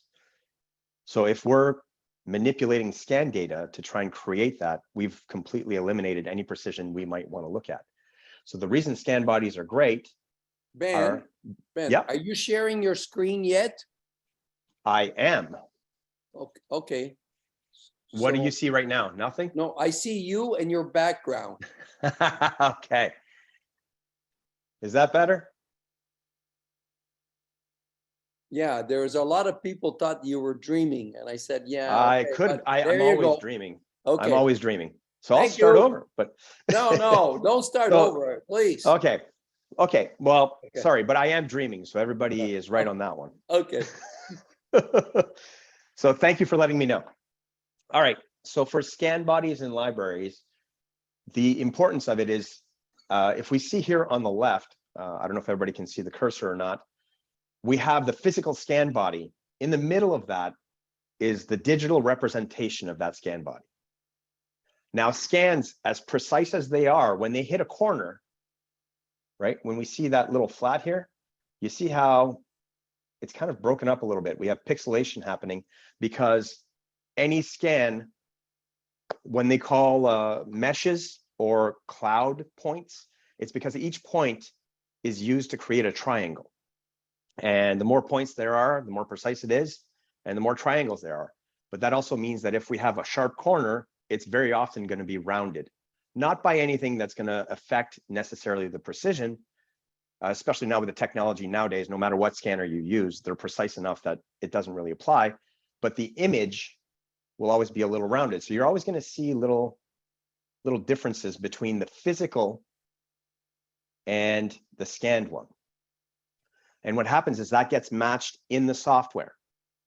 And when they get matched in the software, you're going to see little differences. What are important, though, is to make sure that where we see the flats, the blue, the dark blue, and that is 0. That means that they match perfectly. So we can see this is dark blue, and everywhere that there's a corner is where we can see the discrepancies. And this match here completely eliminates the scan afterwards. And what that does is it's a defined library. So a 3D drawn, somebody drew a 3D representation of that scan body with the sharp corners, with everything. So that's why it's normal to see little differences on corners, but you don't want to see them on the top, which is your vertical dimension, and on the width. So once we've established that, that scan body is completely eliminated, no matter what design software you're using. So whether that's 3Shape, exocad, dental wings, I'm naming all the major ones, exocad being the best, of course. But, but the point is, all of them will do this, where all of a sudden that scan eliminates the scan body. It removes it, and we're replacing it with a fixed library from the design. That's why they always say, what library are you using? What company are you using? And that's why it's important to make sure that you're using the proper scan body for that library. So I've had so many instances when I was a dental technician where we would receive a file and they didn't know which scan body it was, and they would just say match it. Well, if I do that, and I'm going to go to my next slide, if I do that, and I have two different scan bodies here, now these are completely different, obviously, but if you look, let's just start with the vertical dimension. That seating platform, right where you see the one on the left says 50.005, and the other one is actually a little higher. So right away, if I match those, my height is higher on the second one, and it's lower on the other one. So which one's right? And now I've just played completely with the fit in the vertical. So if I'm doing a custom abutment, or I'm trying to adapt anything to it, I'm actually higher or lower, depending on which one I've picked. The next thing is, if we look, we have clocking issues, right? Which is the rotation of the implant. So to find the proper positioning, each scan body defines also the orientation of the implant. And that's why it's so important to use the proper pieces. Think of Lego. If you don't put the right Lego piece in the right area, you're not going to get exactly what you were looking at as far as the image on the box. So that is why it's important to identify before you even start, okay, if we're putting this implant in, do I have the scan body? Do I have the library for it? And do I have the parts that I need if I'm doing pre-mill, tie base, or whatever restorative option I'm going to use? And we can touch on all of that more in person if you want, because I'm trying to bring it into how everything plays nice. So again, at any moment, please interrupt me if you have questions. If all of this is going over your head, please ask a question. That's the best way to learn. So we have scan bodies and tie bases. So the scan body will be associated to a tie base, which is a titanium base where the connection is already milled. And the top is just like a hat with an anti-rotational for the crown, for the denture that we're converting, for whatever we're looking to do. The other option, which is a more manual option, which is I don't have a scan body, and I'm going to use a temp cylinder because it's cheaper. It's way easier, and I'm just going to cut it to the height I need, and I'll be fine. Well, that requires that you scan this temporary cylinder, and you're completely relying on the scan data, and you're basically just working for everything that's going on top of this. So what happens is, with those, in the design software, and not all design softwares have this, we do have it in exocad, where you can scan it, but then you're manually drawing out that margin line. There's no definition. And remember, there's rounding. So there's going to be a little rounding here. And you're also defining the screw channel. So that precision that we talked about in the beginning with the scan libraries is completely eliminated here, sorry. And now we're just going to be cementing that on top. It's a good way for maybe a temporary, for something very quick. It's definitely more economical, but if you're doing a final, I always recommend using the libraries, using something that is defined so that the fit is the same, especially if you're doing multiples. So if you're converting a denture to an all on 4, all on 6, all on X, whatever amount, you don't want to introduce imprecision at each implant, because by the end of it, you're not going to have the fit that you wanted, and you might have to restart the whole thing. So that money you thought you were saving is gone. So I'm going to go into a live demo here, and I'm going to start with just a single crown, and we're going to work our way into how we can work with the products we have with exocad. That Central is a reseller, and I have other resellers as well, but Central is sponsoring this one. And if you can go on the website, they can help you with all of this. As Mark touched on before, the most important thing, no matter what, I know everybody jumps on price. More important than price is service and training. So if you get a very cheap price, but have no training on it and no support, guess what? You don't know how to use it. Nobody's teaching you. And then very often they'll give you a cheap price, and then they will charge you through the roof for the training or for the support. And then you end up paying more. So just ask the right questions. What is the support? What is training? What is the training that is included? What do I have to pay extra for? So all of my resellers are great resellers, and you have to find the one that fits with you. Think of it as basically hiring another employee. This is going to be part of your team. They're going to help you transition to digital if you haven't done so, or really develop the product that you're trying to adopt into your practice, into your lab, into whoever you're investing in your team to learn this. So the products we're going to touch on in this one, and the reason I touched on scan libraries and all the importance of those is that's the traditional way of doing things. That's so very often they would place the implant and then wait for the healing, put a scan body on it, take a scan, send it to the lab, or if they're doing it in-house with an in-house lab or a DSO, they're sending that to their team. And then from there, they'll match the matching library to the design library, and then from there design either a restorative, a crown, sorry, or converting a denture. So the immediate load portion of it doesn't really play when we're using scan bodies unless we do it right away. And then they have somebody in-house creating either a custom healing abutment or a quick temporary crown. So here we're going to completely eliminate that using two products from exocad. One is exoplan, which is implant planning, and the other one is dental CAD. And in dental CAD, I have the implant module. So the implant module enables me to access all the implant libraries and design the workflows for either a custom abutment or a screw retained crown. So far, any questions before I jump into anything else? So no questions on libraries or how they all work together and what the importance is behind it. I think I've touched on quite a bit on it, but just want to make sure everybody's clear and understanding. 5 seconds, 4. And I guess not. All right, but feel free to jump in at any time. All right, so now we're going to do the live demo. I'm going to bring up my screen and we're going live. So no matter what happens, it's what's happening, right? So here I have a case set up for implant planning in exoplan. So implant planning, from there I can go into the surgical guide, and then I've enabled mine to go straight into the design after.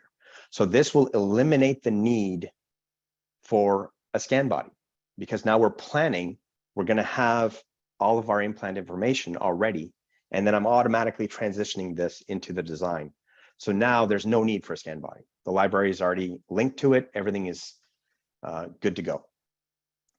So because of the way I set up this case, implant-based, yes, because we're planning it, but I've also said, I don't know what I'm going to do with this as far as restoration, which enables me to have many options in the design. So from here, I'm going to click on implant planning.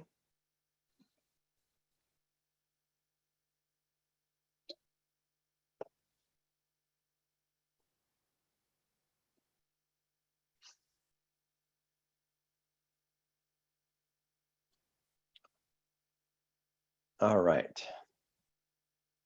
So here, the implant planning I'm going to do is a scan to a CBCT. We can also do CBCT to CBCT. So if we're converting a denture, we can just get a Parker markers on there and get a scan of the denture, and then have the patient wear the denture, do a scan that way, and align those. And that's how I would convert their existing denture into an immediate load with the implants. In this case, I'm just doing a single crown, and we've already got scans. In this case, also, if you notice, it's a model. Doesn't matter, we're just using this as a demo to try and explain how everything works. So here, this window popped up asking me, hey, can you load the CT data? So I'm just going to do that. And wherever you have it in your computer, you can automatically go to that location. It will remember the last place you were at. So here I'll hit OK. And now we have the DICOM data along with that scan. Now, as you can see, they're not, I'm trying to see if I can hide this. All right, they're not completely aligned, but I have different thresholds. So right now I have the ISO surface. I can play with my thresholds to bring it to wherever I feel helps me work with it. And one of the great things I can do also is I can come into this surface generation tab, and I can generate whatever surface I have here as an STL. So I can transfer that DICOM data at the threshold that I've set it to and save it as an STL to bring into my case at whatever point, which is one of the great advantages of exocad, is I can add, remove scans at any moment. So my flexibility and my freedom is basically whatever my imagination can think of is the limit. So from here, this wizard box always describes everything that you need to do. So I don't know how many people have had experience with exocad, so I'll just give you a quick rundown.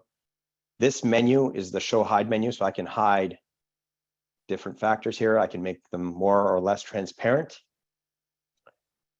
And there's my CT data that I can show and hide. And as we go through the workflow, this menu does expand.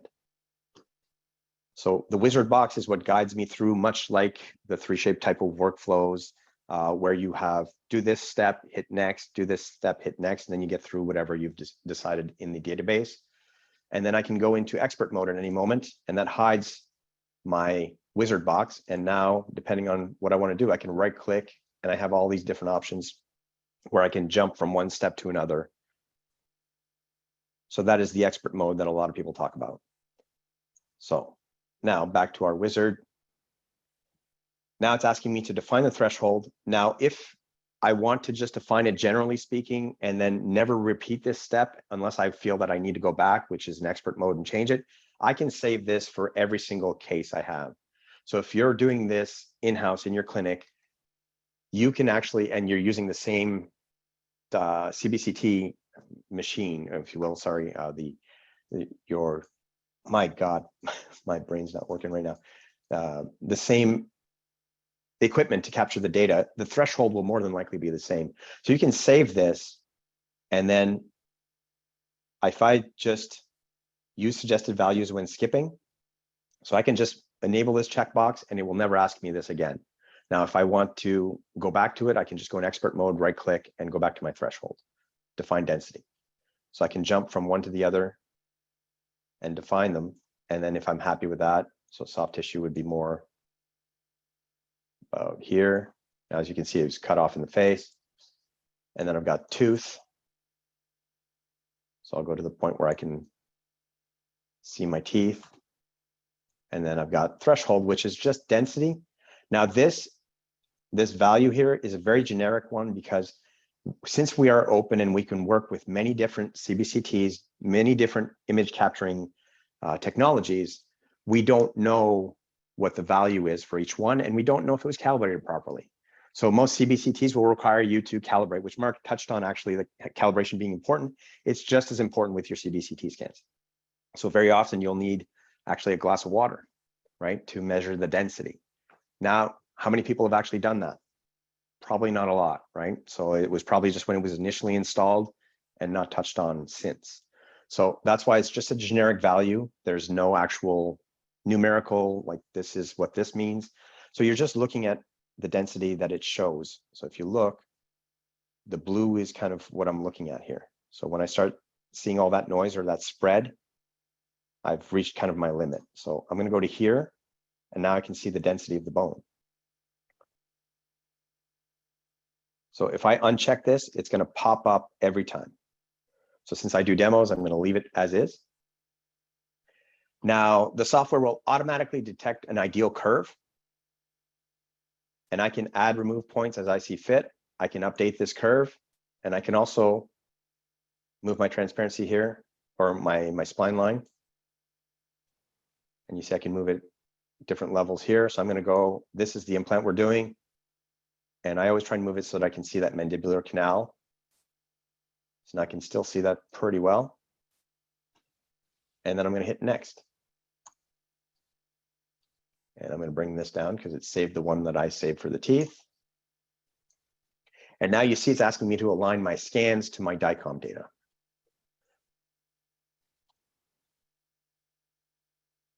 So here I'm going to try and position them roughly in the same angle.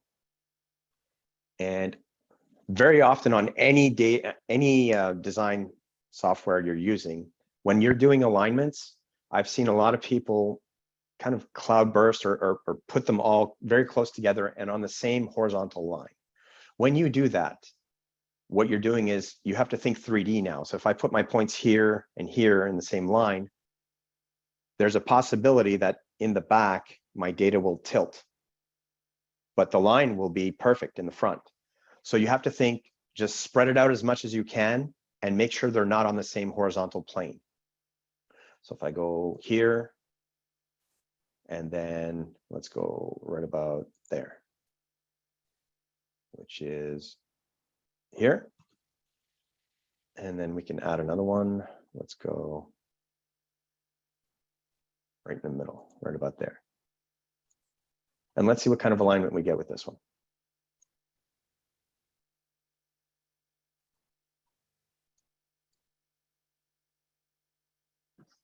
So here it's showing me an alignment, which is not perfect, right? If you look, I can see that line. So I can actually mark feature regions. So I can say, hey, you know what? I want you to focus on this area. We'll let it do its thinking here.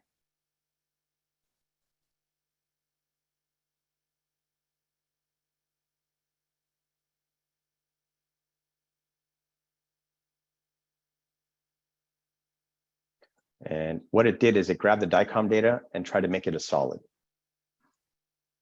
I can say, I want you to focus here. You see how I hit in the back there? I'm just going to hide that. And I want you to focus here. And let's try that.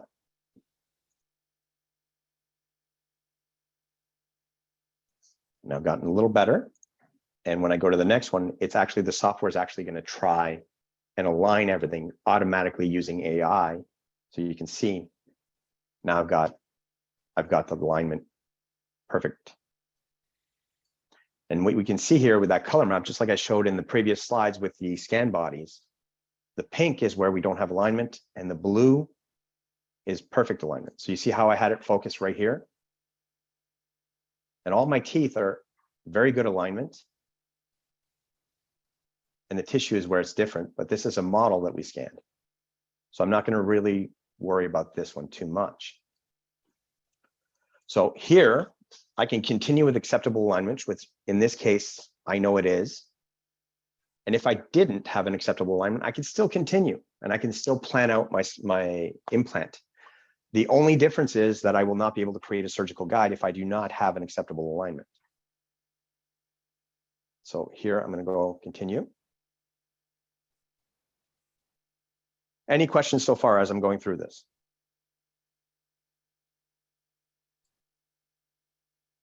Nothing yet. And it says fantastic presentation. So this is feeling great. I know it's for Mark, but I'm going to take it as my own.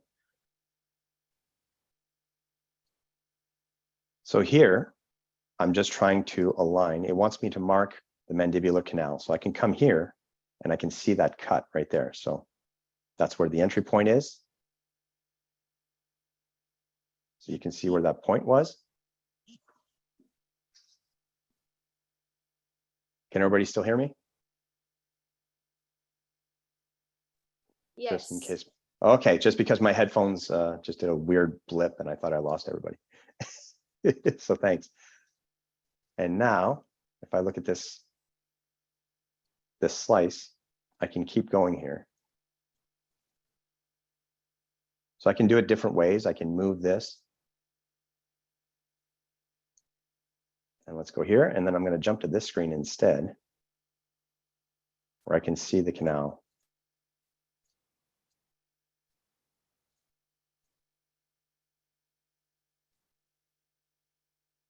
And then you can see it where it is being defined here. I can also set the radius.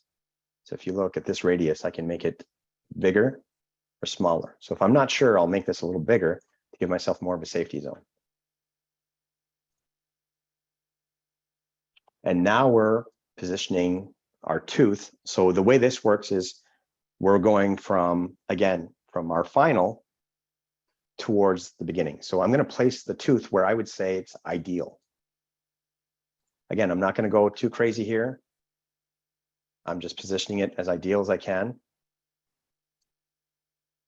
And I can rotate this. I can move however I see fit. I'm just placing the tooth. I can change the libraries if I want, but at this point, I'm just planning out an implant. So I don't need to worry about the aesthetics too much right now.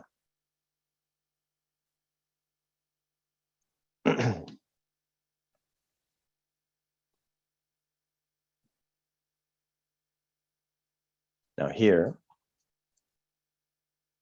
I'll make this look like a tooth, so it's actually nicer than a yellow tooth. And let's hide our antagonist for now. So what I'm going to do here, I'm sorry if I'm moving quickly. I don't want to make you guys sick if you're looking at this. I can actually see the intercuspation here. So I can actually see, move that back. If you look at this window here, and now I have perfect intercuspation with my antagonist. I can look at my buccolingual corridor compared to the other one. This one tooth is quite a bit smaller than this one. So I'm going to try and go happy medium. Right about there. And I can tilt this a little bit. So if I'm happy with this, just general positioning, I'm going to hit next. And now we're placing our implant. So here, I did not download all the different libraries that we can. If I did want to, I can go here. And what it does is it opens up a browser on my other screen. So let's bring that over.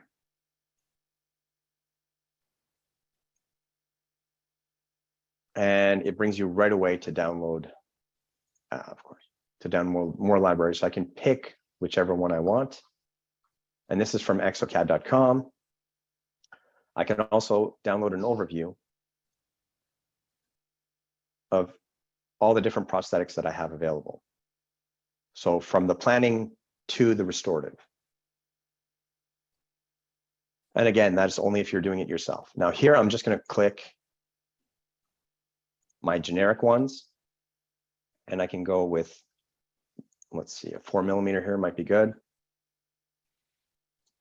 And then from there, I can place this. And if I have different libraries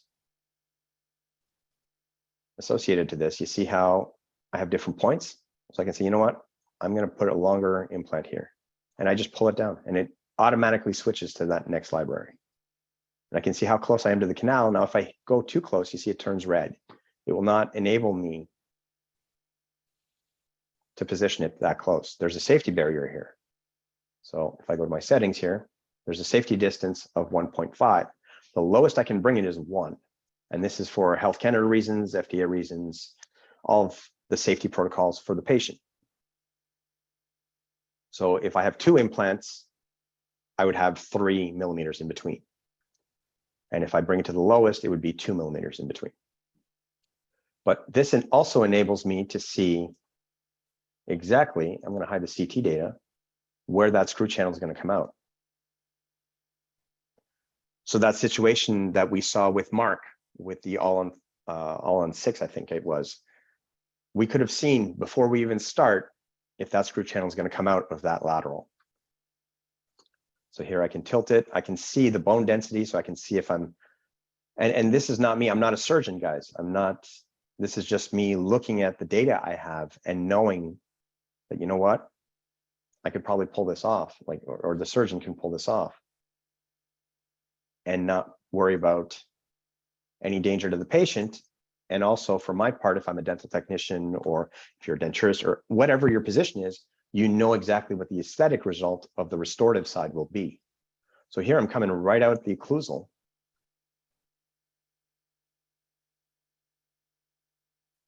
And my implant is nowhere near the mandibular canal. I'm not in any danger to anybody. This is pretty aesthetic. So, and again, I can jump from whichever implant I want. I can add or remove an implant. So if at this point we're planning and we say, you know what, let's do this tooth too, I can add and remove an implant. I can say, you know what, I'm going to go to the 35. I'm going to remove that tooth virtually, and then I'm going to place an implant. Now, because we're going pretty far on time and I still have a lot to show, I'm not going to jump into that. But if you do want to see it, you can come see me at Spectrum Toronto, and I will gladly show you. So here I'm going to hit next. And this is the sleeve to enable us to basically create the surgical guide, right? To go through and punch that hole for the implant positioning. Now, these are libraries as well. All these libraries, like the implant libraries, are based on parts they want to sell you. So if they're trying to sell you something, it's going to be there. So you have to buy it from them. It's not something you can create, just like we can't create abutments. We have to buy the parts, because any dental machinery, milling machines, printers, is not precise enough to create the actual connection in a consistent way. So once I have that sleeve, and again, if I have the different libraries, I can go to different sleeves. and it shows me the height. It shows me everything I need. So if I wanted to bring this down, I could. I'm going to go next. And now my plan is complete. So it's saying, hey, I confirm that I've done this plan. I agree. And then I can send this off for approval. So since I'm not a surgeon, I don't have that capability. I can send it off. They'll have all the data. So I'll say, I agree. And see, now it's writing the plan. You send it. Once you have approval, you can go on. And I can go from here straight into the surgical guide, which is what we're going to do real quick. So if I show you the report that it gives me, it's actually right here. And let's do that. So John Doe. Whoops, I'm going a little too fast. Sorry, guys. Any notes? I didn't have any notes. So then this is the radiographic graphs, where we position the implant, where the sleeve is going to be, what implant I'm using, what's the diameter, what's the subtype. So all the implant information. In this case, it's just a demo file. The safety distances that I have as settings, and the result based on the software evaluation. And then even more information, where the implant comes from. So at this point, they would have the part number. So let's say this was Nobel Straumann Biomed 3i. You would have the actual part number to order. So you know exactly what to order, who the manufacturer is, the website, everything. So you can just literally, you provide this plan and they can be ready before the surgery even happens. And then we have slice views everywhere. And off we go. So that is the plan. Now I can also design the surgical guide if I want to. So we'll just do this, and I'll do it very quickly because the one thing I want to touch on is just the following design. So here, because we have the sleeve, now I have a sleeve mount, which is basically material around the sleeve. And I can make this as big as I want. And you see this little red? This is kind of a safety area. So this means that it's going to clear material anywhere around there to make sure that they can put the driver down. So the height. And I can change this clearance above. I can unlock this and I can make it bigger or smaller. What this does, and it's a great useful little tool if you're designing these, is you see how I made this bigger? This automatically will create those windows that everybody wants for the surgical guides going on each tooth. So if I leave this as is, and now we're designing basically the guide, so we can see where the undercut's going to be. And I want to engage that, much like a bite splint, I want to engage that.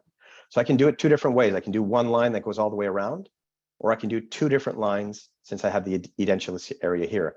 I prefer doing two different little sections, because what that does is it enables space underneath here for irrigation, for everything else. Whereas if I do the line, the software will try and fill in that material, and then you got to clear it out a little after. So I'm just going to draw quick lines here.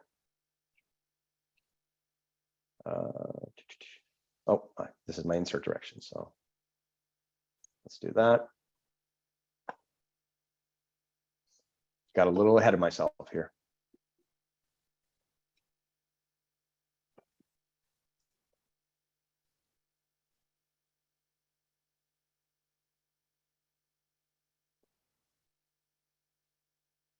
And the reason this one takes a little more time to calculate is because it's covering the whole arch, because it does not know what my finishing line for my surgical guide is. So you're going to see kind of this light blue sheen over the whole arch, like that. So this gives me my undercut areas. So now this is what I was talking about, where I can do two different sections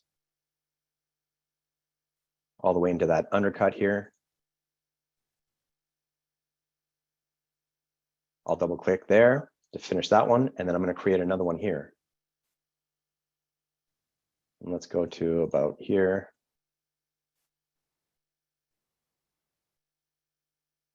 Engage this undercut and double click here. And now I have my thicknesses that I can play with and the smoothing. So the millimeters here don't really become a factor when it comes to smoothing. The lower I go, the more it's going to follow the anatomical shape of the teeth. And the higher I go, the more it's just going to be a flat across. So I'm going to go as low as I can so that it follows the anatomical shape of the teeth. Whereas if I went the other way, click apply. See, now it's just straight right across. And again, the reason it's so pronounced is because of the 2.5. So depending on the material property, so if you play with this, you need to understand manufacturing wise what you're going to be using to create the surgical guide, because some materials can't go too low. So it's always important to know, again, as I said in the beginning, what you're going to use for the final. And there we go. So again, next, and now I can create view windows. So remember, these, where that red is already going to be cleared out. So if I want a view window, I'm going to set probably a round one, and I'll put it right here. And now I can change the angle, the length, and also the diameter. And in the back there, I don't think I'll need one if I have this much of a window already. If I wanted to, I can also add text, embossed or debossed. Embossed means that the text is sticking outside of the guide, and debossed means that it's going in.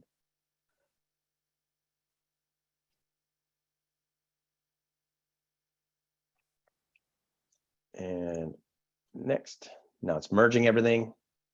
It's creating that actual surgical guide. And there's the guide. Now, if I remove the thickness here, this is what the guide would look like. So I already have these windows. This is actually just remaining because of where that slice happened, but it won't interfere with any production or anything. So here I can actually thicken areas. So if I feel like this is a weak point, I can just bulk this up and bulk this up. The only thing it will not let me change is where the sleeves are and anywhere inside that adapts or that is touching the teeth. So here, and then I'll smooth this. So now those junctions are way more solid. And again, just with a couple of clicks. And I'm done. So now it's generating the surgical guide protocol. So it's the actual report of what you need to use, what pilot drill, everything that's required to place that implant in that area. And you see, I've got plenty of irrigation space here. So there we go. That's my final. Here's my report. Everything that's needed. The parts. And I'm just getting through this pretty quick because I see we only have about 20 minutes to go, and I don't want to go long, especially not on a Saturday when everybody's trying to take advantage of, I don't know for you guys, but the sun that's left before winter shows up. So I'll close this. And now I'm going to hit I'm done, next. And now remember, the whole goal to this was to do an immediate load, right? Custom healing abutment, temporary crown. So now from here, I can go into my design, and I will not need the scan bodies. I will not need any of that because I've already got all my implant information here.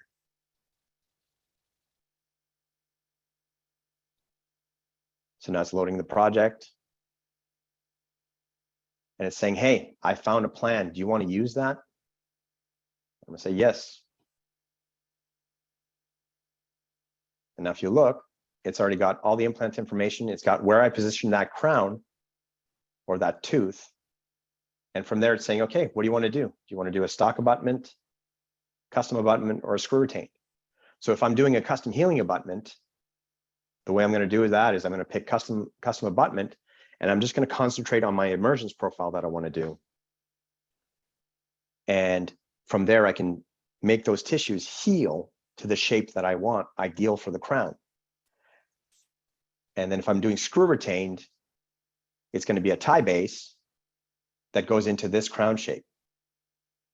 So I'm just going to have a hole punched through here. Well, it's actually going to be part of the library. And from there, I'll have a temporary crown. And I'll just move it out of occlusion to make sure it's not creating any force on the implant while it's healing. So for this one, I'll just pick a custom healing abutment.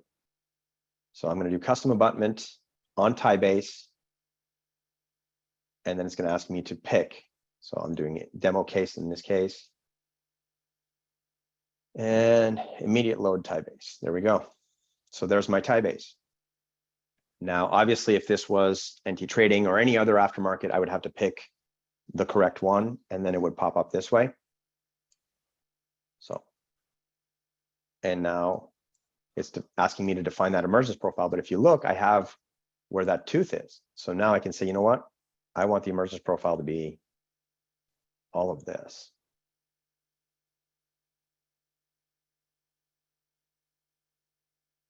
Because now I have the opportunity to really shape the tissues to give it that ideal emergence profile and not any black triangles everywhere, which especially in anteriors, everybody hates, right? So I'm going to hit next. Now the tooth placement, so it's asking me, hey, place that tooth, because based on that tooth placement, it's going to give me the shape of my custom abutment. So I'm just going to hit next here, just because we're pressed for time a little bit. And I'm going to lower so you can see everything here. So it's giving me that emergence profile based on where I defined everything. And also, in hindsight, I should have placed that implant a little lower, right? Right now, I don't have much space here. So when you see these pink handles, it means they're locked and they're following the tissue. So if I move them up, you see how they're still following that tissue. If I want complete freedom, I can just go to advanced and say unstick all. Now they're green. And now I can do whatever I want. I can make that emergence profile more or less ignore the tissue. I'm going to hide my antagonist. And now I can really play with the shape. Not ideal. And I can add, remove handles as I see fit.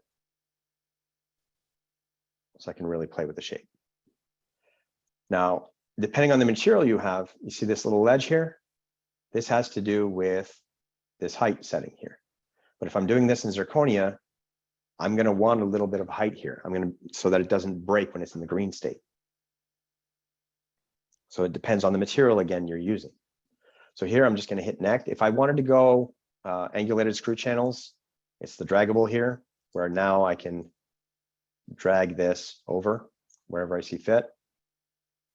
This is all library based. So if you don't have that option, it's because the library of the parts you're using does not enable angulated screw channels.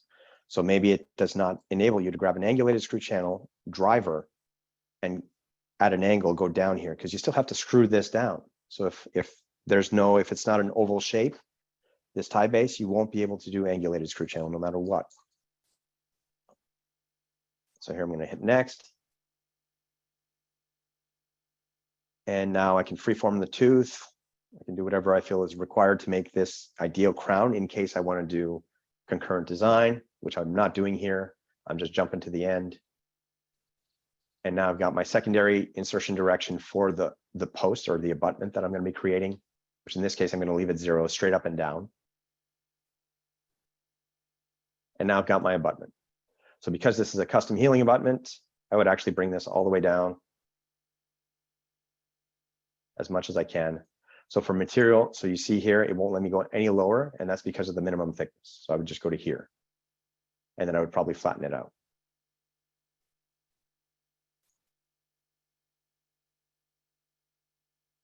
So again, for the example, I mean, I should have brought this much lower to give me more of an emergence profile. So it's kind of a bad example to show how to condition the tissue, but you get the point that I don't need to use scan bodies or scan flags to create this. And there is what would fit on my tie base. If I want, I can also freeform this and make this thicker and fatten this up, which is basically where I'm shaping it manually. So from there, we understand how I can use Exoplan to plan out my surgery and then provide something. So I can do the same thing with denture conversion. So I'm going to close this off now. I'm going to say I'm done. And this is going to close off. and we're going to go back to the presentation here, which is right here. And for the design of dentures, there's two different approaches. One where you're doing a complete design. So if this was an all-on-4, you can see I have 4 implants on there, the complete design. I have anatomic crowns where my implants are going to be. But the best way is to copy a denture. And I'll show you why. So I'm going to show you a complete design. Every tooth has to be positioned, right? So we've identified pontics, we've identified everything. We require connectors for each one, and then we need the occlusal function. So because we're just creating this from scratch, we're basically deciding all of these factors, right? So it's always better to have a pre-existing denture or a diagnostic wax up, something that the patient already likes. So here, I'm going to show you a quick video of how this would work. And I say quick, but it's about 6 minutes, but I'm going to walk you through it. So because we said we're going to identify everything, I need to position my teeth. So think of this, doing this without a wax rim, without anything. If I don't have a pre-existing situation and I have no landmarks from the patient, I'm completely guessing. So this is where that pre-op or a diagnostic comes into play, because now I have something to go to where the patient will still be talking the same way and eating the same way, right? And if not, it's something they've tried. If it's a diagnostic wax up, if it's a denture, like the case that Mark showed in the previous lecture, where they've established a vertical dimension. They made the patient over 6 months find that ideal height, right? So here, and I can speed this up if you guys want, but you can see that I have to set every single tooth. And in this case, I don't, I think for this one, I didn't even bring in an antagonist because I'm using that the pre-op. I'm using that. So here I have to define the insert direction for that whole restoration. And now I'm designing the virtual gingiva to attach to those teeth.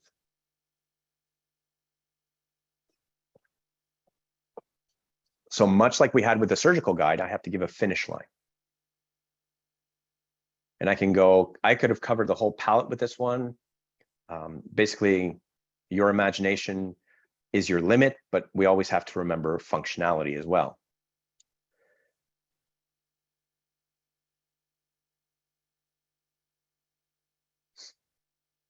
So I'm just creating that finish line all over. And in this case, it's pretty lucky. You can see I'm almost following that line of the removable gingiva from the model. But sometimes you're just basically creating it on your own. So here it just brought in virtual gingiva, but it did not, as you can see, there's still a lot of gaps in between the teeth. So the interproximal areas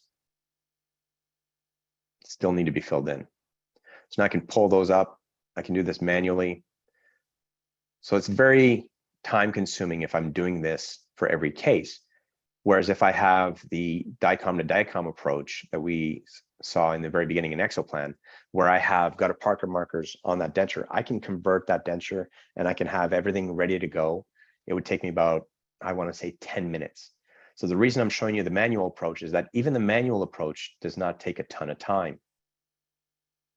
So here I'm just smoothing the tissues to make it not so bumpy, if you will. But I can spend as much time or as little time as I want here. And I can really refine this. So I can create basically roots if I want, like the root showing through the tissue, or I can just leave it as is. It depends what we're trying to do here.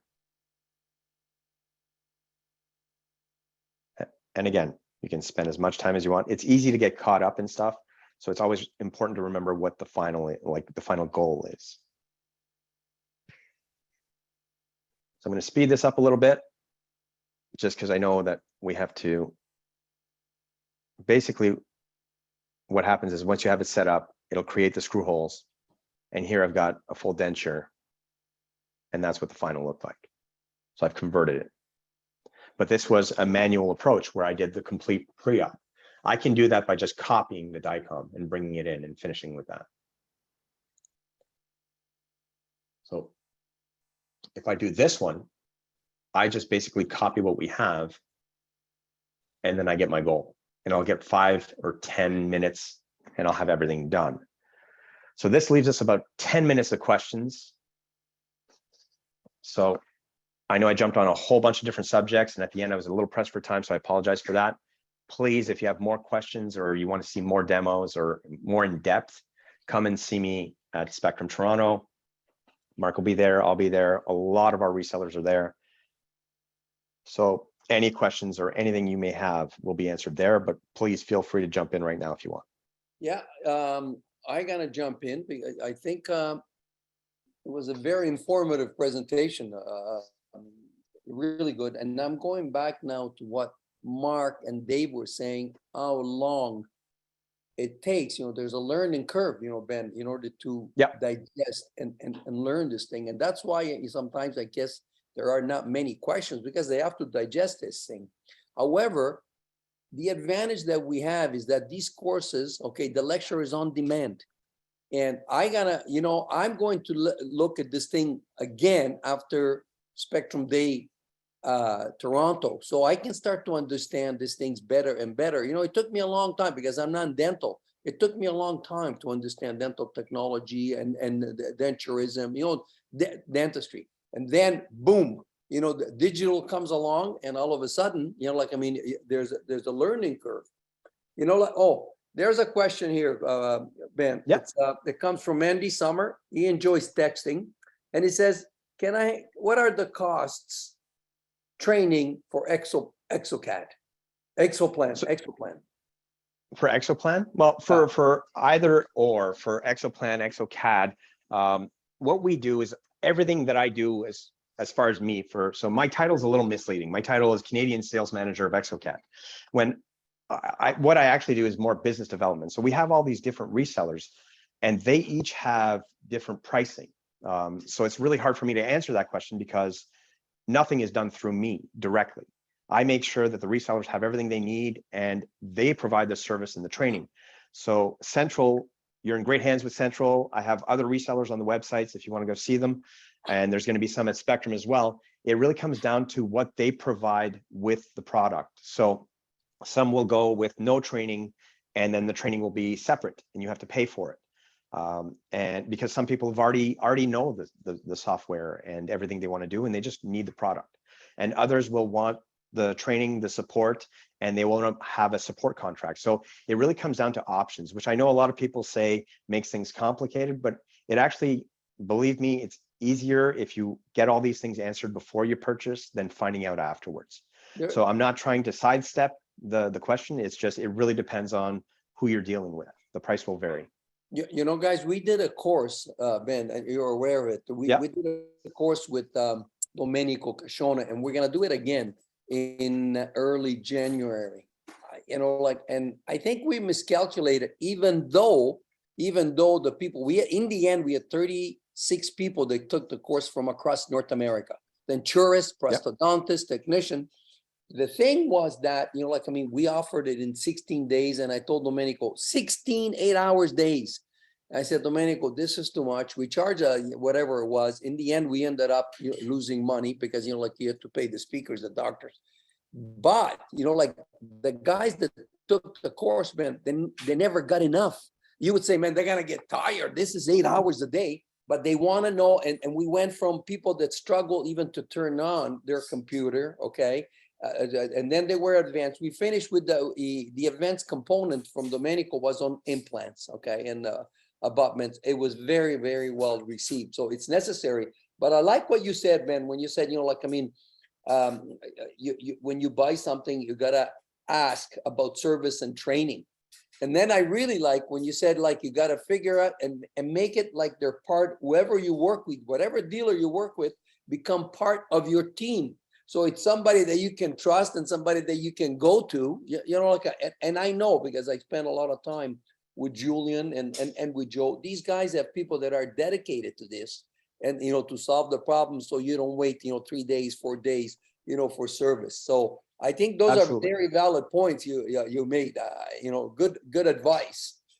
Thank you. And it comes from experience, unfortunately. Yeah, you've seen it. Yes, you've seen it. Where way back when I started, there was no support and training. So it really was, thank you for buying this. And our support and training is across the world. So if you want anything, you're going to have to pay for them to show up. So you'd pay for the trip and then to hopefully get the answer to then pay for the repair or pay for the training and then try and integrate it yourself. So it was very slow, arduous process. And now we don't have to do that anymore. We have all these resources available, but you want to make sure that, you know, when you have a problem, whoever you're dealing with has a problem. And not in the sense that you're a headache, in the sense that they care about it as much as you do. And I think all of our resellers, luckily enough, have that. And if they don't, then I'm the one having a conversation with them saying, what's going on? Like, what's the goal here? You know, because that's the thing that's the most important. Service and training is by far the most important thing. It's great to have a great product, which we do, but if it's not shown properly, taught properly, and people don't see the value in all the different capabilities it brings, then we're no further ahead. We can have the best product in the world, but nobody knows about it. You know, that's very well said, you know, Benoit, very well said. I just want to go back earlier in the day. I said, you know, yesterday we had Dr. Isaac Barzilek talking about dental futurism, and he touched upon artificial intelligence, where, you know, now we have the toothbrushes, you know, like it tells you if you miss a spot. We have augmented reality, virtual reality, teledentistry, CAD CAM, 3D printing, intraoral scanning, regenerative dentistry, and the last thing is called CRISPR, which is, you know, like a dental genome editing, where they can, you know, like they go in there, they manipulate your DNA, and you can build your dent, and you can rebuild teeth, you know. So, I mean, there's dental futurism is going to impact us all, and we need the knowledge as much as you can get, you know. And one sentence that I usually like to mention is that, you know, like when I was a kid and growing up, they always said, you know, the world belonged to the learned. And that implied that learned past tense, you already learned and you have arrived. Now the world belongs to the learners, which implied is continuous learning. And I mean, and we're preaching to the choir, because these guys show up, they give up a nice sunny day and they're here learning, you know, like I said. So I gotta conclude with this. Okay, guys, I would like to thank everyone, you know, you know, the attendees. I want to thank the sponsors. Okay, so it's Joe Smith and Central Dental, Julian Kempnick, and of course Milan Jovanovic and Stroman Group. And then, guys, I wish you a wonderful weekend, and I will thank you again for participating, and I hope to see all of you. And bring your staff, because the world belongs to the learners, to Spectrum Day Toronto next week. Ben, this was the best presentation I've seen so far. They're always good, but today was fantastic. I know you're going to get a kick out of that. So bye for now, guys, and we'll see you next time. Make sure you say hello when you come to Spectrum Day Toronto. And good. It was really, really a good day. Thank you, guys. Thanks.